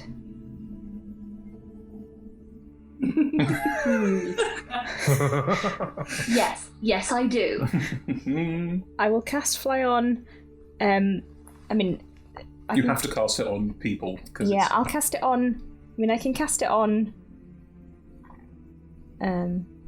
2 additional targets, 3 people. So I'll cast it on me and Aldrin and Aradine. Why not? Because then Aldrin can fly back to the temple potentially. No, Grand Duke, you listen to... That doesn't happen, but yes. And then I will carry Silver. Excellent. To the... And I will just go, onwards, my noble steed, and just be the most annoying backpack you've ever had. This is fine, you've had a rough week. I play along. First to Hissing Stones to retrieve the chest, and then to... Just before you left, I'd just basically say, I'll see y'all tomorrow, and then just look at T in the eye and just sort of take the hand and say, thank you. It means a lot. You got this. Yeah, I do. Aldrin, the rest of your group, plus Buttons and a couple of others, will take Kalistar's body and quite ceremoniously take it back up the road, up through the steeps, into through Baldur's Gate, into the church, where you can start laying out funeral rites. That's perfectly fine. Yeah. If you want to leave that in Button's care, you most certainly can, if you have anything else you want to do. As of right this moment, like a plan has formed, but if there isn't a scroll of recall knocking around in the archives of the church, I will have to wait until I can cast it, because I have a place I want to go that I want to come back from. Sure. In which case, you will need to long rest. So there are no sort of scrolls of Word of Recall lying around. Too high level. But Divine Intervention. You can use it. You've got it. That's true. I know what I want to do with it. Okay, I understand. In which case, Aldrin, I will leave you to basically inter Kalistar. There won't be sort of large funeral pomp and circumstance. It will be blessing the body and then burying the body. So there will be a process there that you can take part in as much as you want to, and then rest as soon as you can to continue your plans. I'll probably deliver the eulogy and then just go and sit and pour 2 shots of whiskey. Cheers, drink, and I won't be in vain, my brother, and then go to sleep. Gotcha. Okay. Trix, Silver, you head to Hissing Stones, grab the trunk, and can wheel it back to the Blushing Bear. No, fly. I'm going to fly all of us back. Okay. It's going to be fine. You fly slightly wonkily, holding a massive chest and so through the air. I believe in you! Do you aim for the roof? probably aim for the door, or maybe for the window of my apartment in Peter Pan style. Sure. So I can put the trunk in, and then I'm going to go get a drink, because that seems... Do you want a drink? I want a drink. Yes, I think I need a drink. If you both fly in through the door, the Blushing Bear looks fine. It is in Bloombridge, and it is like on the dock front, but it's too far away from where things are happening to have been damaged. But if you fly in the window, drop things off, and then head down to the bar's empty. A couple of tables have been placed quite sturdily by the door, like blocking the door from anyone entering or exiting. But there's no one here. Hello? What? From outside the door. And the door thumps awkwardly and... Can you hear that? Who is there? Let me in! My pub! It's my bar, I mean! Remove the tables from the door? The door will open. Orgrimmar is standing there, holding another quite sizable crossbow. How did you get in? Through the window? Puts the crossbow. Fine. What's going? Is it all done? It looks like it's all done. Trust me, it is all done. Oh. Could we have 2 of your fanciest cocktails in whatever glassware you choose to serve them in? Of course you can. I'm so glad you're both all right. It's very good to see you. The crossbow suits you. And they will go behind the bar and clearly, like, take out a little sort of strange... It's a stepladder, but it's got slightly wider feet because they're a pony. And they will slowly make their way for the top shelf booze and start making some elaborate cocktails. Top shelf booze. Ooh. Ooh. I'm going to cast Dream. Okay. Who are you casting Dream on? Ashra. Interesting. Seems like the least likely person to be having, dodgy dreams. Let's say by this point that you have returned and are resting, just recovering. What would your dream be, Ashra? I'm gonna make a roll. I mean, it's been a day. Yeah. That's the low roll. I think it's probably some synthesis of the fight we just had, but also involving elements from the fight with the Devourer, like the element of like, not in like a sort of a power battle kind of thing, but the element of doom and darkness and those things. Are you I think all the dream hasn't been like this, but I think it's one of those things where dreaming has been all over the place because of the range of emotions and experiences in the past since last sleeping. Are you battling in this dream, or are you just sort of being beset by it? What's the... I think it's a sense of struggling against something. Understood. But yeah, not necessarily as literal as the fights that we've had. Of course. I mean, Trix, enter that however you wish. Gonna look at it. Mhm. And look at Ashra. We considered just disintegrating it. Works better outside of dreams. We considered just punching it. That also works better just outside of dreams. Do I know you? I think I know that you can do this. I definitely know that you can do the dream thing. Do I instinctively know from the spell that you are a non-dream construct? Not necessarily. Roll me a wisdom save. 23. You are a very intelligent, very forthright, very wise wizard. You are aware that Trix is casting Dream on you because you know Trix can do this. More of a, I see what this is. Like, it's that moment. I'll start just trying to ignore the other stuff and hoping it kind of goes away and resumes wherever nicer place it was previously. It will be a sort of weird background motif of this conversation, but it won't invade it. I mean, I can just swap it out to some sort of, like, grassy field. Do you? Yeah. You're in a grassy field. It's really, like, jarringly quick. Haven't been in a field for a while. Well, to what do I owe the pleasure? I can't cast sending or any other communication. Actually, I can only talk to you while you're asleep.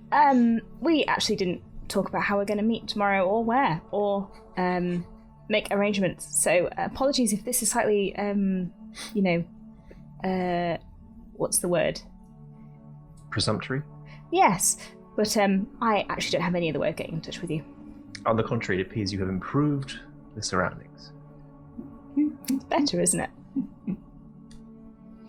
I'm not entirely sure what we're doing tomorrow, but we're going to be at the Blushing Bear at least in the morning, and I guess we could meet you somewhere else in the afternoon. I had assumed the Blushing Bear, but we haven't made plans yet. In that sense, should perhaps catch up in the morning.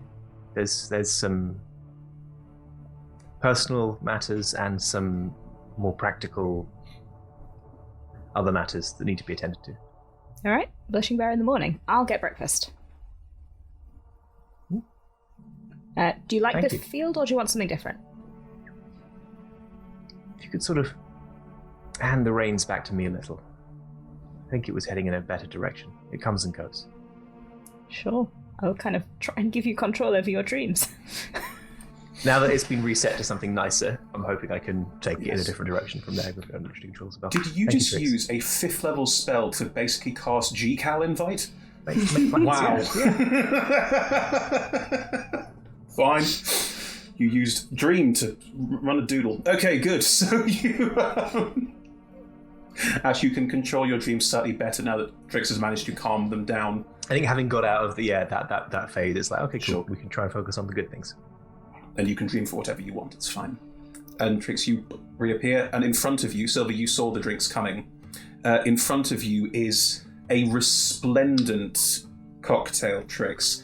It's like Knickerbocker Glory levels of like fancy nonsense and sparklers, and it's just incredible. Silver, Orgrimmar looks at you and hands over a second cup and says, I didn't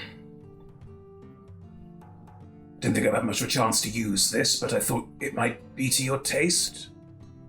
It's a strange, it is basically clear liquid, but there's a strange red syrupiness that sort of swirls through it and down. What is it? Dragon's blood. Ah. Oh, you. I mean, You had this all along. It's an ingredient in a variety of very high-end cocktails. Just trying desperately not to look sheepish, and we'll just move away. Thank you. I appreciate and cherish you. Cheers. Saving the world? Cheers. To saving the world. One family member at a time. Hopefully no more of your family members. Hopefully I can have a net positive with Dad here.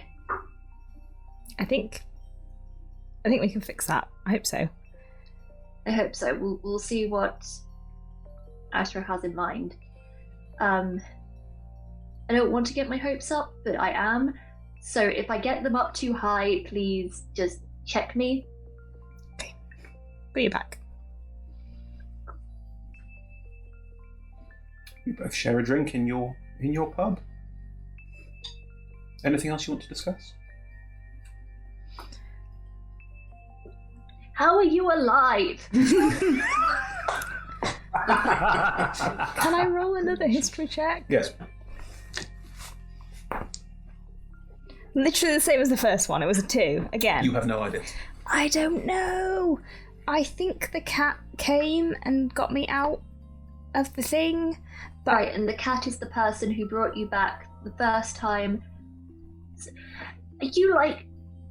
Is it like a 9 lives kind of deal? I don't know. Huh. If I have... Did you know this was gonna happen? No. No. Okay, cool. I forgive you then. It's all cool. Try not to die again, please. Only if you will as well. I'll do my best.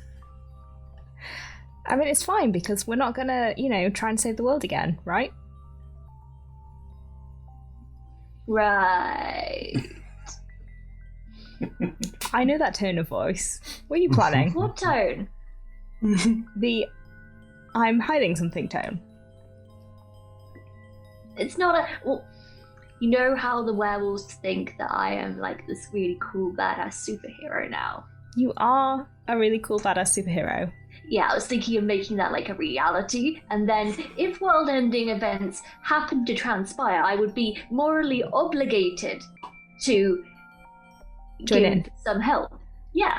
Okay, so we could travel around the world looking for world-ending events. Oh, yes. Yeah? Can we wear masks? Yeah. Yes, I love this idea. Yeah. We can be Raven and Friend. The leopard and the raven? We'll workshop it. Raven and Spot. Sounds like Ooh. a children's cartoon. Oh. Raven and T-sharp paws? T-sharp claws. Sounds a bit like an 80s. Just imagining that this conversation just goes on for hours. In my The rest head, of the night is just working out different names. what's the song called where it's a rapping cat and an 80s singer? What's that called? Don't you remember that? Nope. I know what you're talking about, but I don't know what it's called. I'm glad someone does, yeah. No idea. Anyway, there's this whole thing. It doesn't matter. I'll chat. Hopefully, the mods can know what that is. But hopefully, right. So you have that conversation, presumably into the wee hours, just chilling, chatting. Excellent. Making plans to hunt down world-ending mysteries. World-ending mysteries. Yeah. In the morning, we'll pick up. Can I hit that long rest button and get all my hit points back? Yes, all of Yay! the hit point damage that was necrotic, you get back on a long rest. So all of that is cured, all of that is healed. Been All spell slots basically back, all of half it. health the entire time. Yeah, it was a big battle. Aldrin, I'm going to start with you in the morning because you went to bed before everyone else. Yeah, my assumption is that, presuming that the funeral finished around 10, so if I'm basically wanting to not fuck everybody for time, but if I long rested again after this, I should be around by about 2 p.m., 3 p.m., something like that. We But will I do hand have wave another if way of doing it. necessary. We will Fine. hand wave if necessary. Don't worry about it. Go So, ahead. what I would do when I get up is firstly go into the church from my chambers and cast Word of Recall. Sure. How does your word of recall casting work? So, Aldrin, his face is like thunder. There's a determination and a resilience that's there.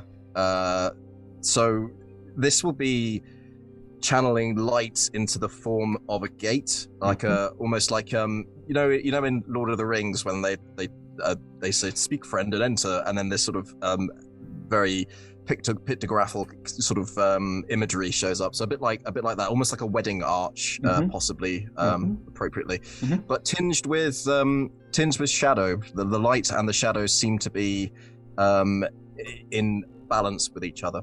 Interesting. Okay. And that just hovers for a second and then dissipates, and Aldrin gives it a satisfied nod.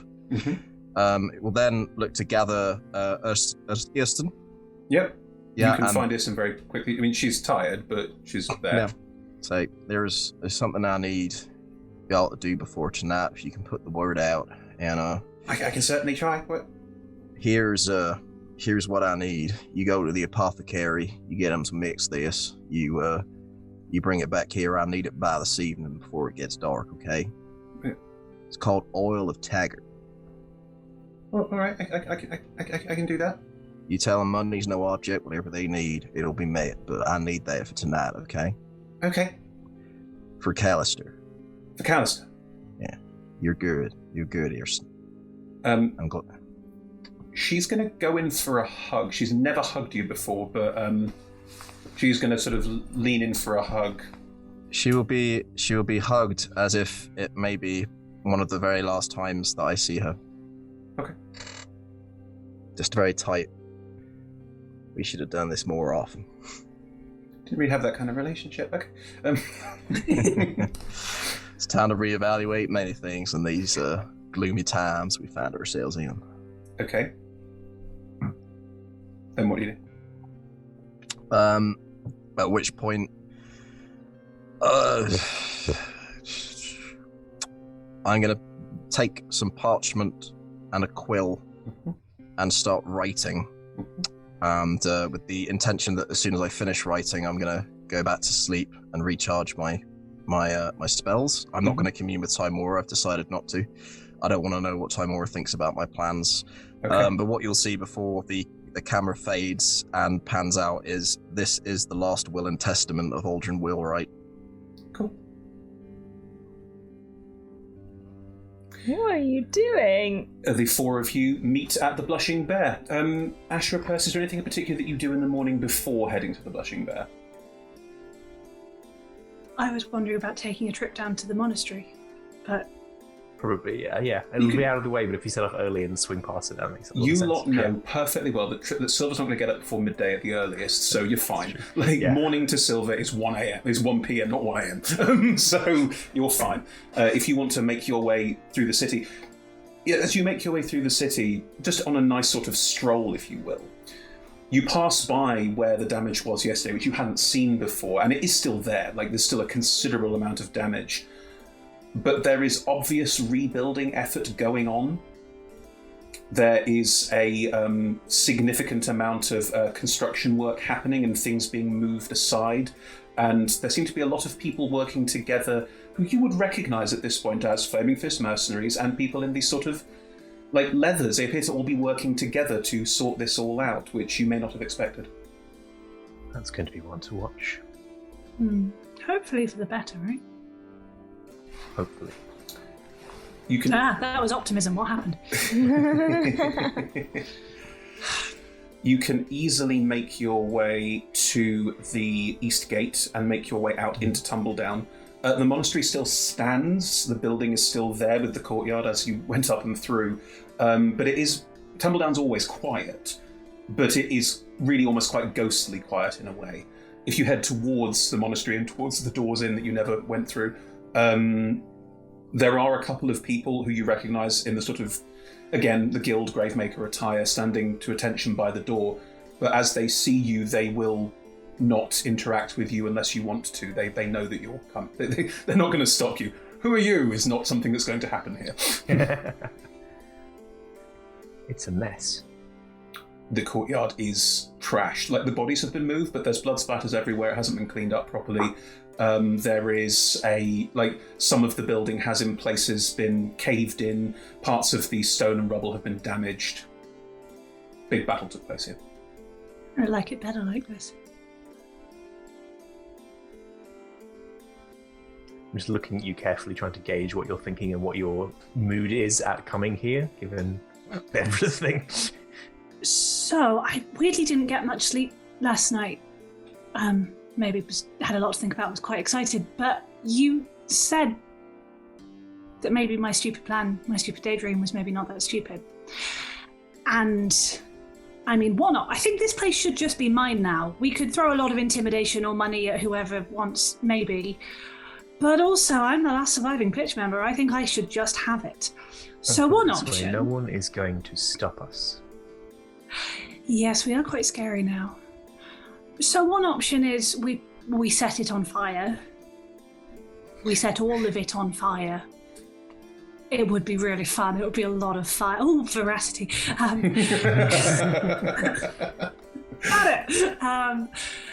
it. We could burn it down, which would be satisfying. I'm sensing there's a but here. There is. Well, it's a big empty building with, some training yards and some classrooms and some dormitories and secret tunnels. Yes, you are an ex-necromancer. If we, in a pinch, needed to defend our little orphans, we would have an army of undead. Maybe we don't lead with that on the brochure. We'll save it for the next Doomsday. Yeah, and we could just set it on fire and go find someone somewhere else. But we've seen in Baldur's Gate there are enough lost children. We could just. I don't. You'll probably tell me that this is mushy and ridiculous, but I like this plan. yeah, I had dark things, and now I'm still me, but I have light things instead. Why don't we do the same with this place? It's going to take a lot of time and work, but Undead Army. sounds good. Nope, sorry. You left that behind for a reason, but also such cheap labour. No, that's a different form of evil called capitalism. Do you head to the pub? Yes. Cool. The bar. Planning to Sorry, set up. The bar. Yes. Planning to set up You can start. Persephone and Ashra's home for the screw-ups. You can start planning that. Yes. Trix, Silver in the Blushing Bear in the morning as you get up. Food. I would like to acquire some sausage rolls, some triple chocolate muffins, and I mean, I'm a ready source of blood, so I don't need to acquire that. Roll me a history check to know where in Baldur's Gate is good to get all of those things. I'm just on the street. On the street. 10. Even you have heard of the Harbourys Bakery. It's quite well known. It's in the upper city. You can easily go there and procure the same sort of gift basket that Aldrin procured. I will fly there because my spells mean nothing now. You could just dream. You could just dream to order Deliveroo. That's what. They're probably not asleep. I could even fast step there if I really wanted to. But I'll fly. Just appear in the bakery. Solid drop! Your finest sausage rolls and some triple chocolate muffins, and I really like the white chocolate and raspberry muffins, and everything else that you sell, please. Sure, no problem. And Ellen Harbourys will make you a lovely big old gift basket of everything, which you can take back. No problem at all. This is the best day since the last day we had one of these. Then I will fly back. Then I will offer Do come again. Silver my arm because I can't get silver food. No. Okay, Trix, that's lovely of you to offer, but as I stated, your blood is a bit spicy, so it's not really a breakfast blood. So I'll stick with my snuff for the moment, though I'm running low, so I'll need to top that up. Where did Father even get this? I'll figure it out. Dried blood snuff. Take a wild guess. Orgrimmar will offer you more of the dragon's blood. Basically, there's a bottle and you can have it whenever you want. It is quite like... It's like drinking port. Like, it's really heavy, but it is nice. Yeah. Probably not a breakfast blood either. But yes, if you two are there, Asher and Percy can join you. Trix, you have something you want to say before they do? No. Oh, three did. Right, in which case, Ash, Percy, you can join them, and there is this large breakfast buffet. Orgrimmar does not complain about the free food being brought in. I offer Orgrimmar some of the food. Orgrimmar doesn't eat muffins. Why? Orgrimmar's gluten intolerant, I don't know. Entirely fair. I afternoon. Didn't eat the majority of this basket before you arrived. A good third is gone. That is technically correct. I did Thank you. sausage rolls and chocolate muffins. Your favourite, Percy. That is very kind of you. Thank you, Trix. The four of you are sat in your booth. There's no one else in the bar because it's the morning after the apocalypse. People don't tend to drink the morning after the apocalypse. I thought if there's any time to drink, it would be the morning after the apocalypse. Well, anyway. If he's empty, it's just the four of you. I will say this, Ashra is smiling. It's probably slightly unsettling. What happened to your face? Put it back. He'd coming back, You look so happy. glance at Persephone, just like, talk about how to approach this with people. Yes, Asher, what happened to your face? I am smiling because of happy news. Oh, like gesture for Persephone to show them the ring, which I is was the ring that already Persephone's been wearing for half the campaign already. Yes, we know you exchanged rings. It was really awkward. We were all there. We couldn't Yes, quite tell well- if you were engaged or not, and it was very awkward. You didn't seem that happy at the time. No, that's all true. It was more awkward again, and then less awkward and more happy. What I'm saying is yes, we're engaged now. I'm Oh, smiling. hooray! Ah, excellent. Okay. I feel like I've lost a bet now or something. But congratulations. I mean, if you want to give me some money, then go for it. Oh! I picked up a whole bunch of rings from my father's place. If you're in need of one, That is true. I mean, 2, surely. But... 2. Actually, yes, that might be it. Sure. I was worrying when the jewels would reopen after mass destruction event.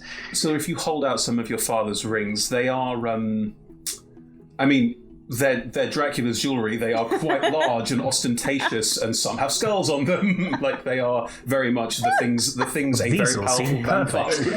I mean, a big ring with a skull on it is kind of Ash's jam. But... Look, we just mentioned Richard Curtis earlier. Here's another one. It's the 2 rings that they exchange in the wedding where they lose the rings, where one is basically a biker's skull and one is a big plastic heart. You know what, Silver? That is so kind of generous of you. But this one has so much sentimental value, I think I might keep it for now. Well, no accounting for taste, I suppose. But yeah, you do you. I'm so happy for you guys. I couldn't pull off Manzorius' style. I'm just not cool enough. I disagree. I think you're really awesome. Like you could pull off this skull with a dagger through it. But I completely understand. It's quite heavy, and I need to be quite well balanced for punching things. It would throw off my equilibrium completely. Oh, but it would just kind of add damage to the punch. Sure, help me. You know what? Just take them as a Joining backup. us at any point? Is he on his way? Or That's the point. What happened last night? I could only cast one spell, so I only contacted one person, which was you. Also, I have no idea what Alden dreams about, and I'm not sure I want to know. I thought you would be the safest bet, and to be fair, you were. Your dream was entirely not disturbing in any way. Disappointing. I could try and contact him now, I suppose. See if he's asleep. He might not be asleep. Be not at whatever time it is now, 2 PM, but by all means. If it's nearly 2 PM, he's just about still asleep, because that's the way that time works. I will cast Dream, just in case he's still asleep. It was a rough day. Aldrin, at the very end of your sleep cycle, what are you dreaming of? Well, the very end of the sleep cycle is when dreams are at their most lucid. So it's currently Aradine and I sitting in a hot spring, which resembles a hot tub. But the sky over above is stormy and full of lightning, but we're within a dome, which means that the rain doesn't touch us. When you're in a hot tub, rain and hot tub is nice, but anyway. Right, so you're both sat there, and Trix, you probably just appear in the middle of the water, just... Oh, no, awkward. Either this just got a whole lot more interesting, you're doing that thing you do. Yeah, no, actually me. Dream Aradine doesn't acknowledge Trix. Hello. Hi. I'm gonna make a field now. There's a field. Well, I feel underdressed, but... Dream Aradine just bonk, lands on the field. I'm gonna give you both clothes. You're now wearing, like, togas because... it's fast. You got some real historical references going on there. Alright, good. Not awkward anymore. Great. Can I Why do for are you you? still asleep? It's like 2 PM. I had some things that required me to rest beyond my usual cycle, but if you tell me where you all are, as soon as I'm awake, I'll come over there and see what's what. Be good to see y'all again. Yeah, we're at the Blushing Bear. Just gonna give you a really big hug because, like, you were not okay yesterday. You sure I'm not still dreaming? Just making sure. Well then, thank you. I appreciate that. Just like kind of turn around and give you back the hot tub and then leave. That probably How about wakes that? you up, Aldrin. I'd say. Suddenly the hot tub's cold suddenly. Tricks. Aldrin, you can awaken and join the others if you wish. I assume there's some small talk before Aldrin gets there? Oh, yeah, no, I made the right choice yesterday. Aldrin's dreams. I don't want to know. I wouldn't tell you anyway, but it's not always fun going into people's dreams. Was everything alright at the docks? Is there anything we should know? His friend died. Ooh. And didn't want to return from. That's gotta hurt. He was not okay. Okay. I have no tact. Trix, you're good at this. What should I say? Just kind of, pat him on the shoulder and tell him it'll be alright. Yeah. Okay. You could say sorry for your loss, but Trix's thing is slightly more your style, but maybe both. Maybe both. Do we want Actually, to... you might want to stop smiling. Do we want to skip forward to Aldrin arriving? Is something else you want to discuss before he gets there? He'll be about, half an hour. He'll still be happy for you. In the time, I think Percy has rabbited on more than you've ever heard her talk ever about the plans for the school. Oh, by the way, I asked the Gravemakers to keep it for you. Ooh, that would be why they didn't bother us when we were there. Yeah, I did think about setting it on fire, but I thought maybe we'll not. That was really nice. Thank you, Trix. If you ever want to do some visiting, teaching on, different ways to punch things, exploding, you're very welcome. I could introduce people to a cat. No, thank you. We're here to Kids love protect. cats. We're protecting the kids from the evil powers of the world. That's sort of the point. I don't think the cat's... Ambiguous powers of the world. Oh, look, Aldrin arrives. Hey, I brought muffins. Thank you. You're welcome. I'm assuming that my astoundingly high passive perception allows me to pick up on the general mood. People seem to be generally quite happy and chilled. There's something different going on. What's the news? Oh, you cast that spell again? In a manner of speaking. Oh. Well, congratulations. Yeah. About time, you asked me. I'm sure we might all be going our separate ways for a bit, but you need to turn up in a bit to officiate a wedding, please, Aldrin. Be my pleasure. Whatever time you want today, I'm free, apart from between the hours of 8 and 10. So after 10, I would imagine we could have cocktails in the bar. But I can happily officiate and arrange anything, therefore, that I can. Is there And a I'm very pleased deception for you check all. in there, Aldrin? Depends. I'm not certain that I will be able to attend for the cocktails. Then no. Is it a deception? No, not at all. Ashley, you said you had something you wanted to talk about yesterday when I was in your... Not in your Yes. head. Well, we've I covered don't the first and most important go thing. into people's Yes. heads, ever. I have plans to assist with restoring Silver's father to life with the use of the clone skill he created. It's going to require some setup. It's not a simple procedure, and I will need assistance from you, Aldrin, certainly. I think you also, Silver. Absolutely. And me. Yes, also yes. And into the bargain, I have a personal matter which I could explain in more depth at some point, but I might benefit from some assistance in setting up some preventative measures against that. I do have some salves and some ointments that may be useful in that regard. Thank you, Aldrin. Your humour is always welcome. Okay. What do you actually need? Oh, some particular spells I don't have access to, and a place to work, and well, really those two things, but potentially over the period of a small amount of time. Go back down to my family's house. That could work somewhere defensible and secure. Yeah, ultimately, the clone will need several months to develop and grow, and it needs to be well protected at the time. Anything I can do to help, as long as I have the power to do it, it's all yours. Cool. I can explain my plan out of character for simplicity and time, because Please most do. of this is concepts that, cool. Two and a half problems I'm trying to solve. One is maximizing the chance of not screwing up the clone spell because I have to make a roll to do it. Sure. Second one is dealing with the implant in some forms. Sort of second and a half is making it harder for anyone to do what LaRouche tried to do to me in terms of pushing like that. For the clone spell, it's a DC 18 intelligence check. I get +5 and 30 plus on the dice. I think the best way of maximizing it is to have, it takes an hour to cast, for which I need to use concentration, is to have Aldrin help with guidance and what's the cool bond ability? Emboldening bond. Emboldening bond.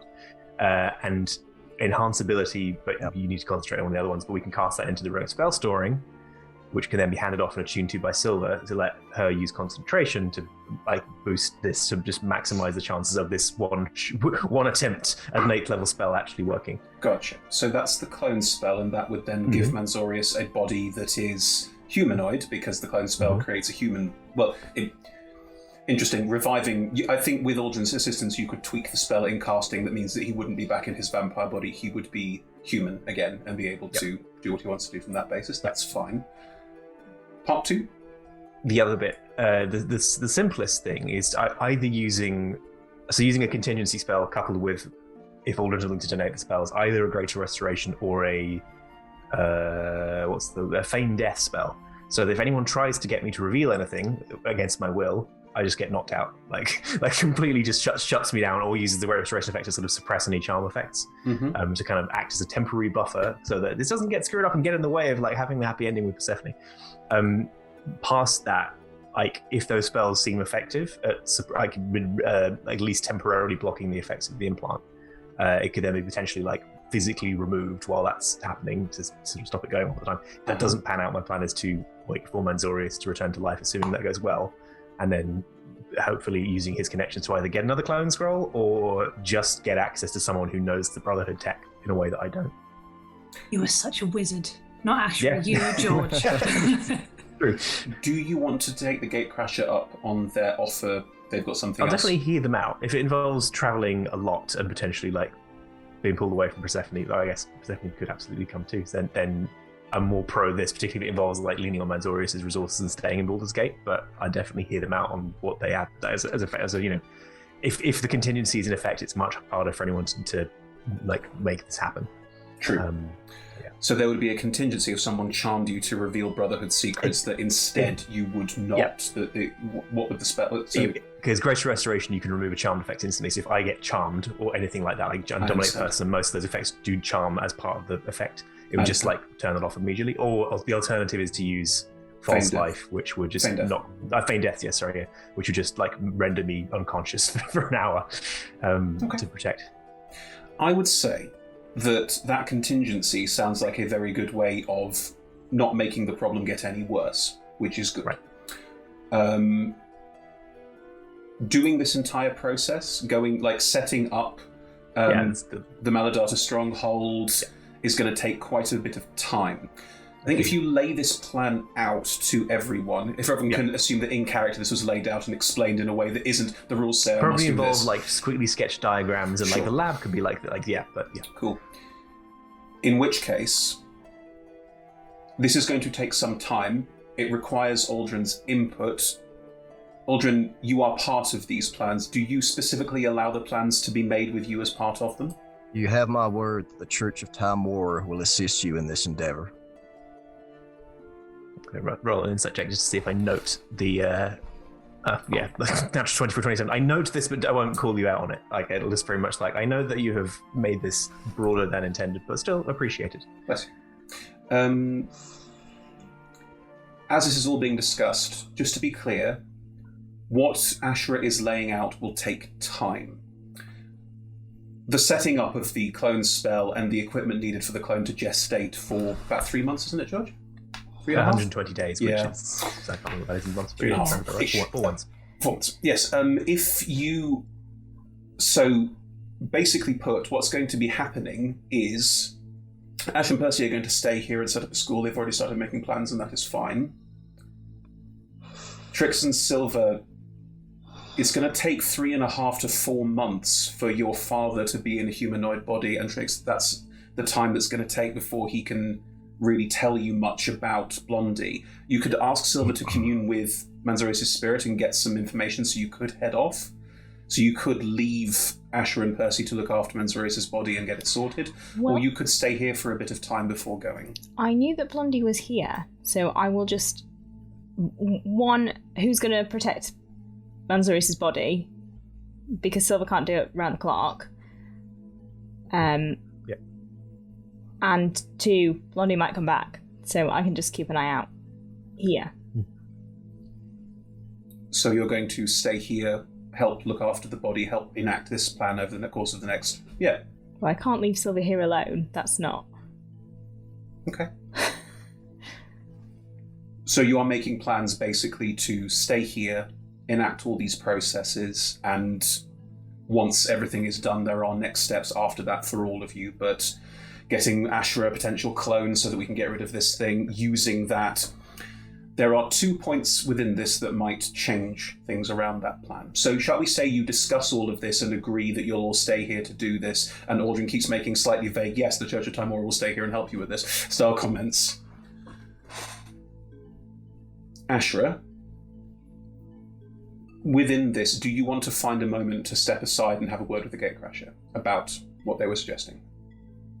I'd like to hear exactly what they're... Yeah, I'd like to hear their version of it, which might be less preferable to my version if I had some way of reaching them. It's a fallback option. Okay. So as the 5 of you have these discussions, Ashra, you excuse yourself and please. Gatecrasher? Oh, hang on. Good day. There is a soap bubble pop and hello? That's awkward this time? That's awkward this time. Now would be a better time to talk. Splendid. Do, please. Step into my parlour. Oh, yeah. I will tell Persephone where I'm going. Character growth. You step into the Gatecrasher's home. Again, as described, there's this slightly Victoriana punk vibe to it. And on the wall are various charts and maps. Ashra, you are a very powerful wizard. You've seen maps of the multiverse before. The concept of it is not alien to you. These maps are between 4 to 10 times the size and expand further and further and further.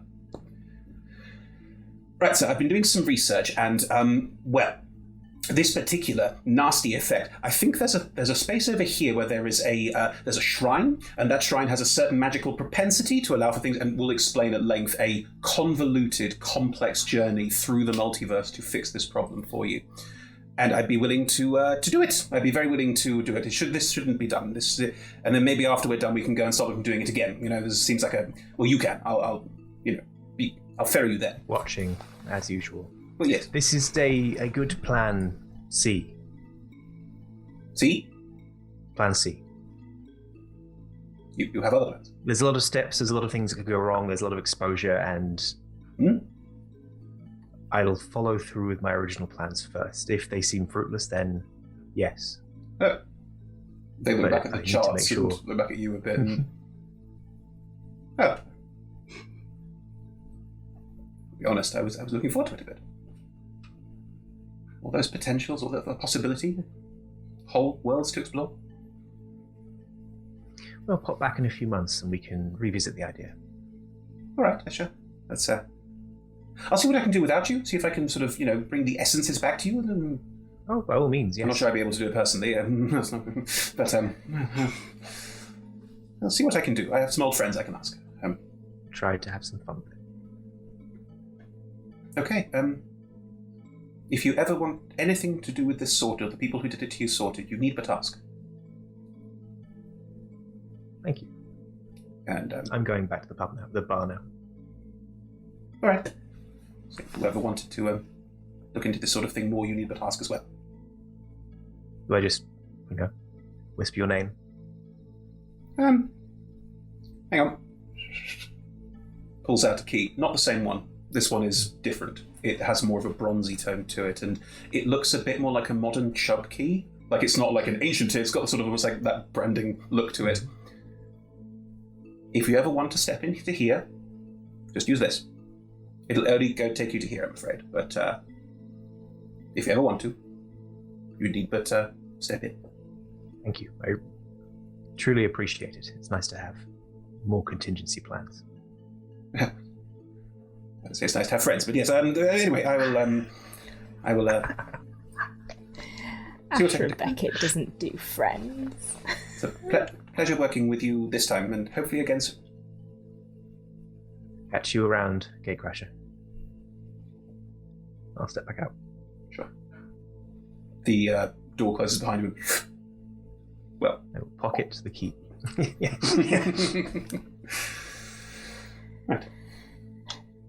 As you're all making these plans, I presume there will be quite a lot of, complex going to collect bits, sort stuff out that are happening that you are making. Aldrin, at what point do you excuse yourself? If the day had gone by in order to sort of make ready for my plans, probably around 6:30, 7, something like that. Okay. How do you excuse yourself? They're all making these quite elaborate plans to build a cloning facility in an old vampire hideout with all the magic and spells. You've talked about the various... You attune to this, and then you can do that, and there's all those plans have been starting to be made. If y'all excuse me, I'll be right back with you as soon as I can. But some of y'all know my best friend in the whole world died yesterday, and there are still some things I have to take care of regarding that. So I'll be, I don't know, 2-3 hours, and I'll come back and see you then. Timora with him. Do you want company? No, this is just some personal stuff. Best to handle it myself. Y'all been through enough. Say it again, Evie.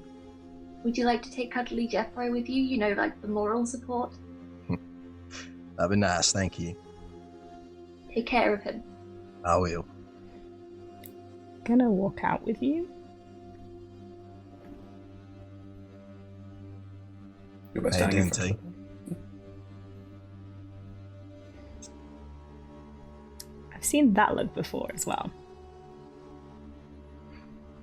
Not much gets past you, does it?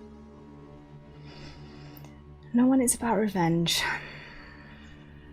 Ain't about that, T. Ain't about that.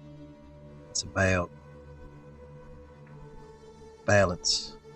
I've come to realize that ain't gonna be no peace for me, but my purpose, as I understand it, is to bring peace to others, people I love, people I care about, the world around us. And in order to do that, there's still some things I have to do. Do you want some backup? Very good at standing behind. Can you disguise yourself? Oh yeah.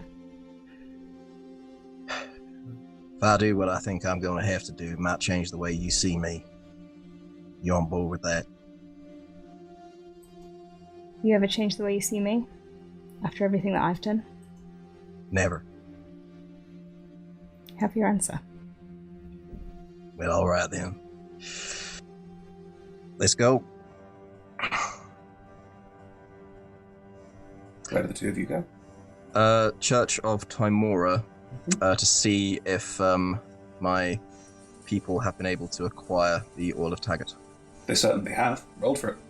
It was very hard to obtain, but Easton has managed to find what you were looking for, which is a sort of clear oil. It definitely slicks the side of the glass a little bit. It's only one use. Yeah. Put these on. I never thought I would see these again, but here they are. And out of my trunk, there are robes of a cleric of Mask. Reveal these when the time is right. Until then, well, y'all know. Do you want me to do it with illusions, or...? If you want to reveal it with illusions, that's fine, but that'll be once we've done what we need to do. When we go out, they need to think that this was Mask. Okay. Needs more than me on this. I speak my armor's command word, and will appear in the robes of a cleric of Lathander. I am going to use the teleportation circle in the Church of Timora. We're going to go to Athkatla. Ideally to the Church of Lathander and Athkatla, but if we have to go via the Church of Timora and Athkatla, that is fine. You will go to a general teleportation circle for Athkatla. Yeah. I can change my clothes to match Aldrin's and change my face to be something a bit less Recognizable, yeah. one of my usual Whatever you see me in, you Plain match that. We got this. Cool. You're And in I- Athkatla. Just to describe it, Athkatla is, again, it's more Mediterranean in look. It has lots of that white stucco wall effect and very low buildings with lots and lots of open air inside to try and cool flats down because it is hot. It is quite warm here as you arrive, and yeah, very Mediterranean, but there's no sea. This is inland. I don't anticipate combat, but just because I would, Death Ward on both. Sure. Plus aid. Sure, no problem. Which of us is the less stealthy? Oh, probably Trex. My stealth mod is +5. That's Grace. Enhanceability. I know where I'm going, Chris. I'm going to the rooms in the Church of Lathander of the false cleric of Mask who inducted me and Callister into the organization working for the Circle of the Grey Ruin. Brother Caspar. Yeah. And if we're stopped by anybody, the idea is to sort of bluff the way through and say that I have something for him. And I still remember the passphrases if it's somebody from Mask. You have been to Athkatla before. I mean, this is where you are from. And, well, a town outside, but yes. And you can make your way through the streets relatively unopposed. If you get to the Church of Lathander, you can step inside. You're wearing the robes, and you know the passphrases if necessary, that the two of you can step into this quite large, airy church. It looks very holy and gorgeous, and the sunlight symbols of Lathander are all over it. Really, it has that very church-like quality, especially in around the Mediterranean, where it actually seems cooler inside.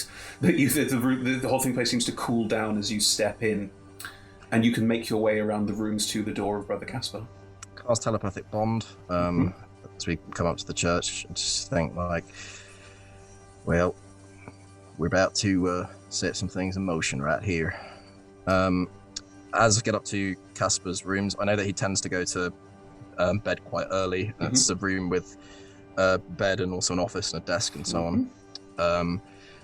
Coming up to it, I am going to cast Silence in the corridor outside, and then, because I imagine that the door is probably warded, Stone Shape to remove the wall and walk in stealthily. Roll me stealth checks.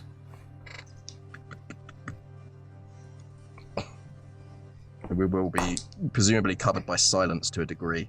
Oh, advantage on the stealth check then, but Trix already has advantage because of Cat's Grace. Yeah. Although That's I think silence is 22. concentration spells, so arguably one of those would go, but... Yeah. That's a 22. Natural 20 for 25. Sure. As the wall is shaped and you create this hole in the wall next to the door, you can both step through into this quite Spartan study space. There's not a lot of stuff lying around. There is a shrine to Lathander on one side of the room. There's a cot on the far end of the room, like a daybed, and lying on the cot is a figure. Humanoid figure. Slightly older man, probably in his sort of 70s. Just asleep. Hasn't noticed you, hasn't noticed anything happen. In T's mind, T hears he's a high cleric in the Church of Mask, and what we do today is going to help end that church's threat. Do you want to turn him in, or...? Nah, we way past that. I will pour the oil of Taggart into his ear. I'm afraid I want to preface this by saying that it may get quite brutal and bloody. There are reasons for that. It's not gratuitous. There are in-game mechanical reasons and character reasons, but I will, if anybody at any point feels uncomfortable, just say, and we can, I'll find another way to express it. Thank you. I'm rolling a con save.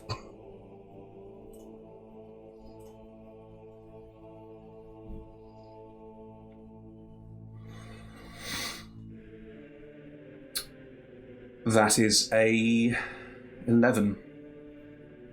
Oil of Taggart works. He doesn't wake. He doesn't move. He's technically poisoned and unconscious for 24 hours. He will wake if he takes damage. Help me tie him to this chair, bind his thumbs together, and I don't want him casting spells. Okay. You do. That happens? Yep. I will take out my rapier and slowly draw it across his cheek to try and do the minimum damages needed to wake him up. He will look up, see you. You remember me? How could I forget? Now, there's a lot of very powerful artifacts that you stole that I'd quite like back at some point, boy. Oh, well, I'm afraid life is just full of disappointments, isn't it? You remember someone who came in same time as me? You remember Callister? Vaguely. He didn't poison me and steal all of my things, so arguably that's stuck in my mind less well amongst the hundreds. I want you to say his name, and I want you to say you're sorry. Why?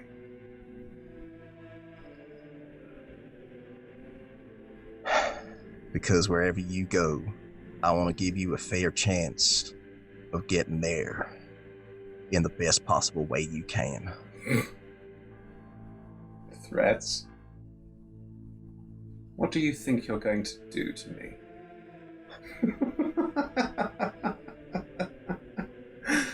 You realize I've done my job, you stupid boy.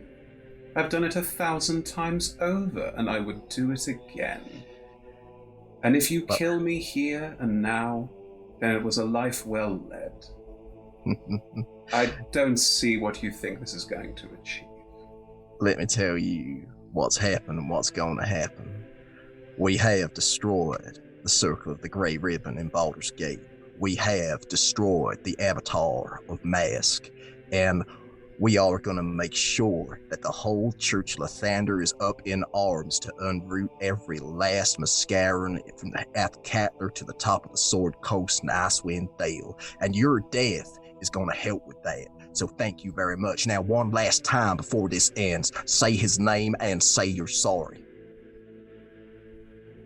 It won't work. Mask is everywhere. Do your worst. I heard about all I want to hear from you, and I will cast Harm. Do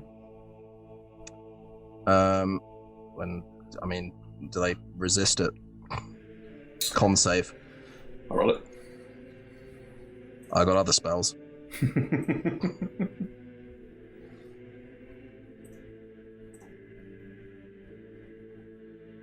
Quite fittingly, that is a nat 1. That's a lot of d6. That's 48 and reduces max hit by 48. To skip over this a little bit, let's say this is the killing blow and describe it Fine. as That's much as we 102. are all comfortable. I'm afraid something will happen next, and it has to happen because the only way that you can't be raised from the dead is if the body is not in one piece. So I will be cutting off his head. Okay. And smushing it. Okay. And possibly throwing it out the window, but I don't have to describe that. But essentially, I presume as what is some sort of smirk of defiance is just necrotic energy spreads throughout his entire body and then stops his heart and his brain. And then there's a period where I have to do what I have to do. Sure. Now, we've lit the fuse. It's time to blow this thing sky high. Come with me and speak my armor's command word to go back into the robes of a Mascaran. Sure. Going into the center of the church, casting thaumaturgy to make my voice as loud as it can possibly be, and allowing the armor to go back once again to the robes of a Mascaran. The Church of Mask has declared war on the Church of Lathander and all the so-called good gods. We are everywhere. If you even hope to obtain a way to destroy us, you must root us out from every corner of this earth, and we will not stop until every last one of us has breathed their final breath. And with that said, I will speak by word of recall, which comes out as peace. So back. You doing anything during that? No, I have thoughts, but I wait till we've got back. You cast Word of Recall. quite a few Lathanderian priests and acolytes are watching this and listening to you, and none of them try to stop you because none of them are powerful enough to do so, as you and Trix both disappear, reappearing in the Church of Timora in Baldur's Gate. Change my outfit using my... I'm back to Timora's resplendence. It's done. Is there anything you want me to explain? Because you deserve it. I have the gist. I have thoughts about balance, and trying to achieve balance, and I'm not sure about tossing people's heads out of windows. That was a regrettable necessity. I do not want that vile piece of filth being returned to life. And if his death can be the flame that ignites all of Am against the threat of mask, well, that's just a delicious irony, isn't it? I didn't do that for me. I'm just one man. Ain't no way I can take on the whole Grey Ribbon. It's gonna cost too much. I think Callister showed me that. maybe it's worth considering that you did do that for you.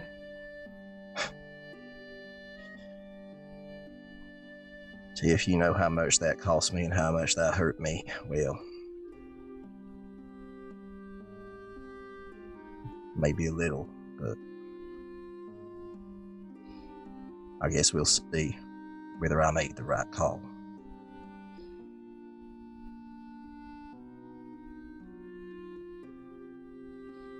Just like kind of grab you on the shoulder again.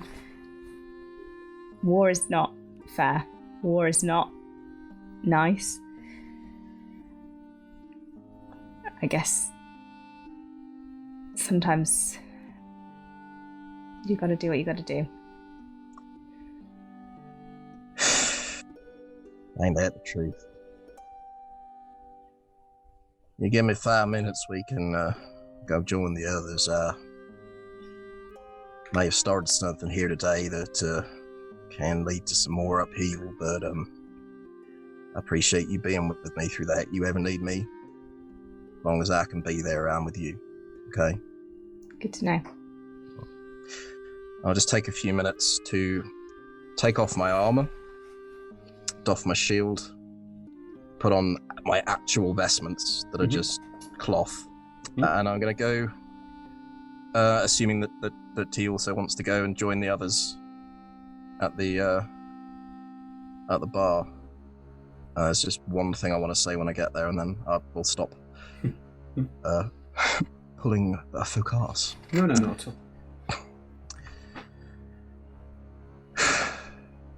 So I presume we get there. Everybody's still there. You can rejoin. Yeah. People still making plans.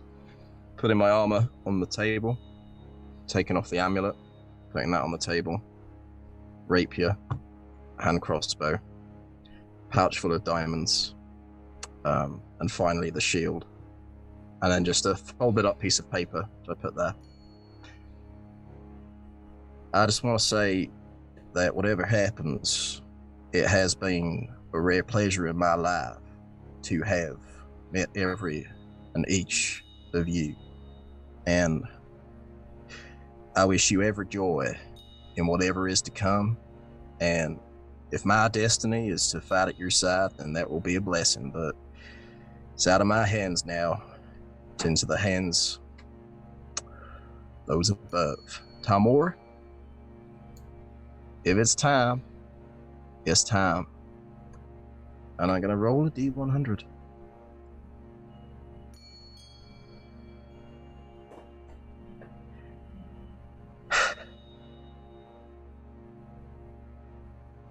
It's not time.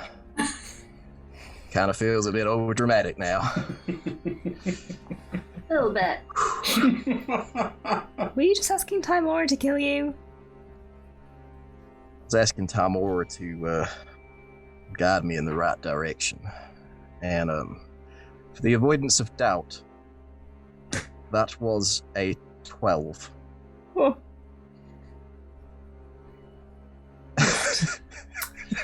You are level 12. yeah. I have 11 levels in cleric. Oh. Oh. Oh. Oh, going. Oh. Okay. How do you feel about coming and solving world level mysteries? Well, now. That just might be something to think about. In 4 There be months. sausage rolls. Always sausage rolls. Whew. I guess. We have the plans, what everyone's going to do. A couple of dice rolls, interesting things to happen there to see where the story takes after that for these characters. Is there a particular button anyone would like to finish on? The clone roll. I want to know what happens with the clone roll. Ah, Okay. I think it is only fair. Over the course of a few months, you set up the equipment in Silver's old family home. And Ashra has a very important spell to cast.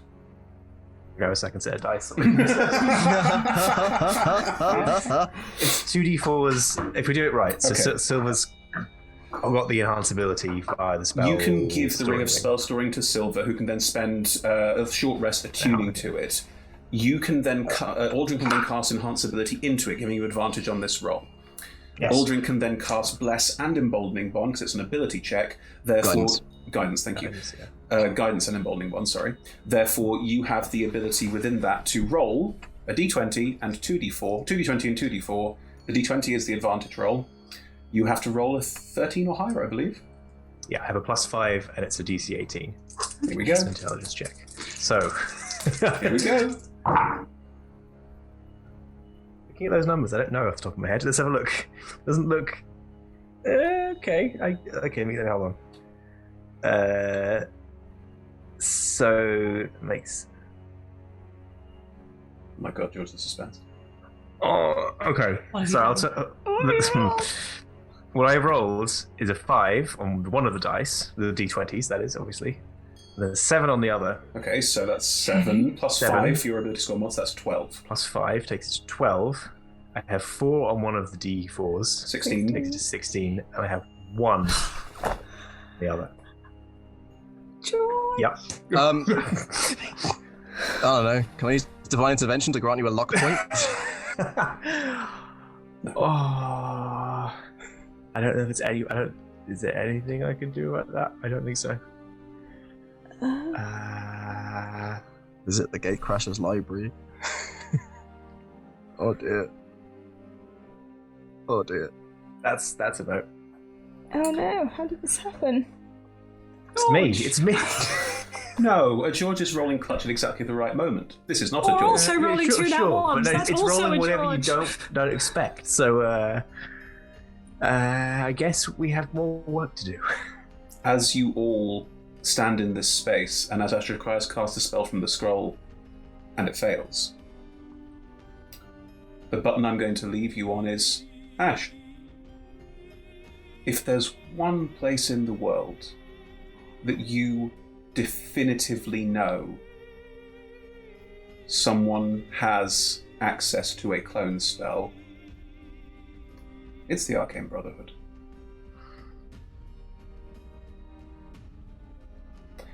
And that's where we'll pick up at some point in the future.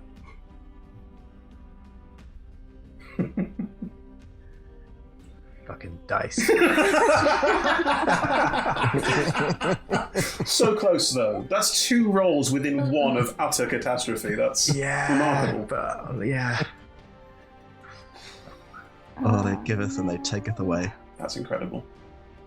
You did kill a god, though. Yeah, that counts. I think. So close. Oh, Ah. looks like there's more adventures somewhere. Well, there always are, but more questions to be asked. Thank you very much, all of you, for your storytelling, for your choices in this last, my goodness me, epic ending. A lot going on there, a lot of world-changing things. Well, we need to wrap up. It is that time. Would anyone like to say anything at the end? Anything they particularly want to say before I go through our end of campaign spiel? Fuck your dice, George. I don't think there's anything short. I think that's it. Yep. Just imagining the credits rolling as we have a shawarma scene and plays the guitar around a campfire. Oh, okay. Thank you, everyone. And Well, I'm back. thank you all, audience, for joining us on this, well, if you've been with us for the whole time, for this 12 weeks of... it was a Gothic horror campaign, but it had moments, and certainly the end had moments as well, my goodness me. So yes, that is where we will pick up at some point, I'm sure, in the future. If you enjoyed tonight, we play every Monday from 6 p.m. GMT, that's 10 a.m. Pacific time, and all times in between.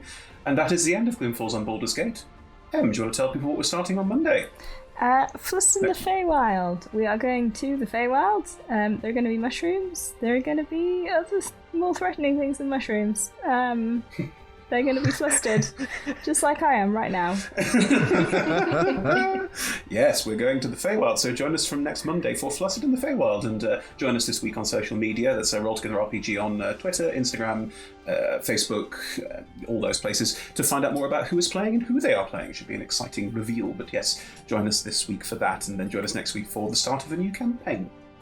On Tuesdays, we are currently playing Warriors of Waterdeep, the Anvil of Doomathon. We're about halfway through, so episode 5 happens next. Episode 4 happens tomorrow. Episode 5 happens next week. Well done, Chris, maths. But yes, join us for the rest of that. That's got 4 more weeks. 5 if you count tomorrow. It ends in 4 weeks, but there's one more to it. I'm not doing this well, but yes, that will run until partway through Flustered and Feywild, and then we have some new shows which we will announce as soon as we can. We also have Talk Together on Saturdays, and I think this weekend David's doing Talk Together, and I think it's live. Do we know who's interviewing you? Have we worked that out? Is it Emma? Good. No one tells me nothing. It's me and Dave talking live again, apart from this time you'll hear more of David. Yes, you will, and please talk about the finale here, because I have so many questions myself, but yes, we will see what we do from that. So join us, that's on Saturdays at 6 p.m. for an hour, so join David doing a live Talk Together this weekend. All of our shows are streamed at twitch.tv/rolltogetherrpg, and you can find all of our content archived at youtube.com/rolltogetherrpg. Don't forget there are podcast versions of all the shows. Search for Roll Together RPG on your favourite podcast provider. Thank you again to our D20 Club on Patreon. Thank you so much for all of your support. We couldn't have made any of this without you, and continue to. Thank you so much for all of your support and efforts. It's very much appreciated. Massive thank you also to our sponsors, Hero Forge, Ultra Pro, and Elderwood Academy, and our supporters D&D Beyond, Other Champions of the Forgotten Realms, Warriors of Waterdeep, and Level Up Dice. I think that's it, everyone. Again, audience, thank you so much for joining us. Thank you so much for being here for the story, and see you on another show sometime soon.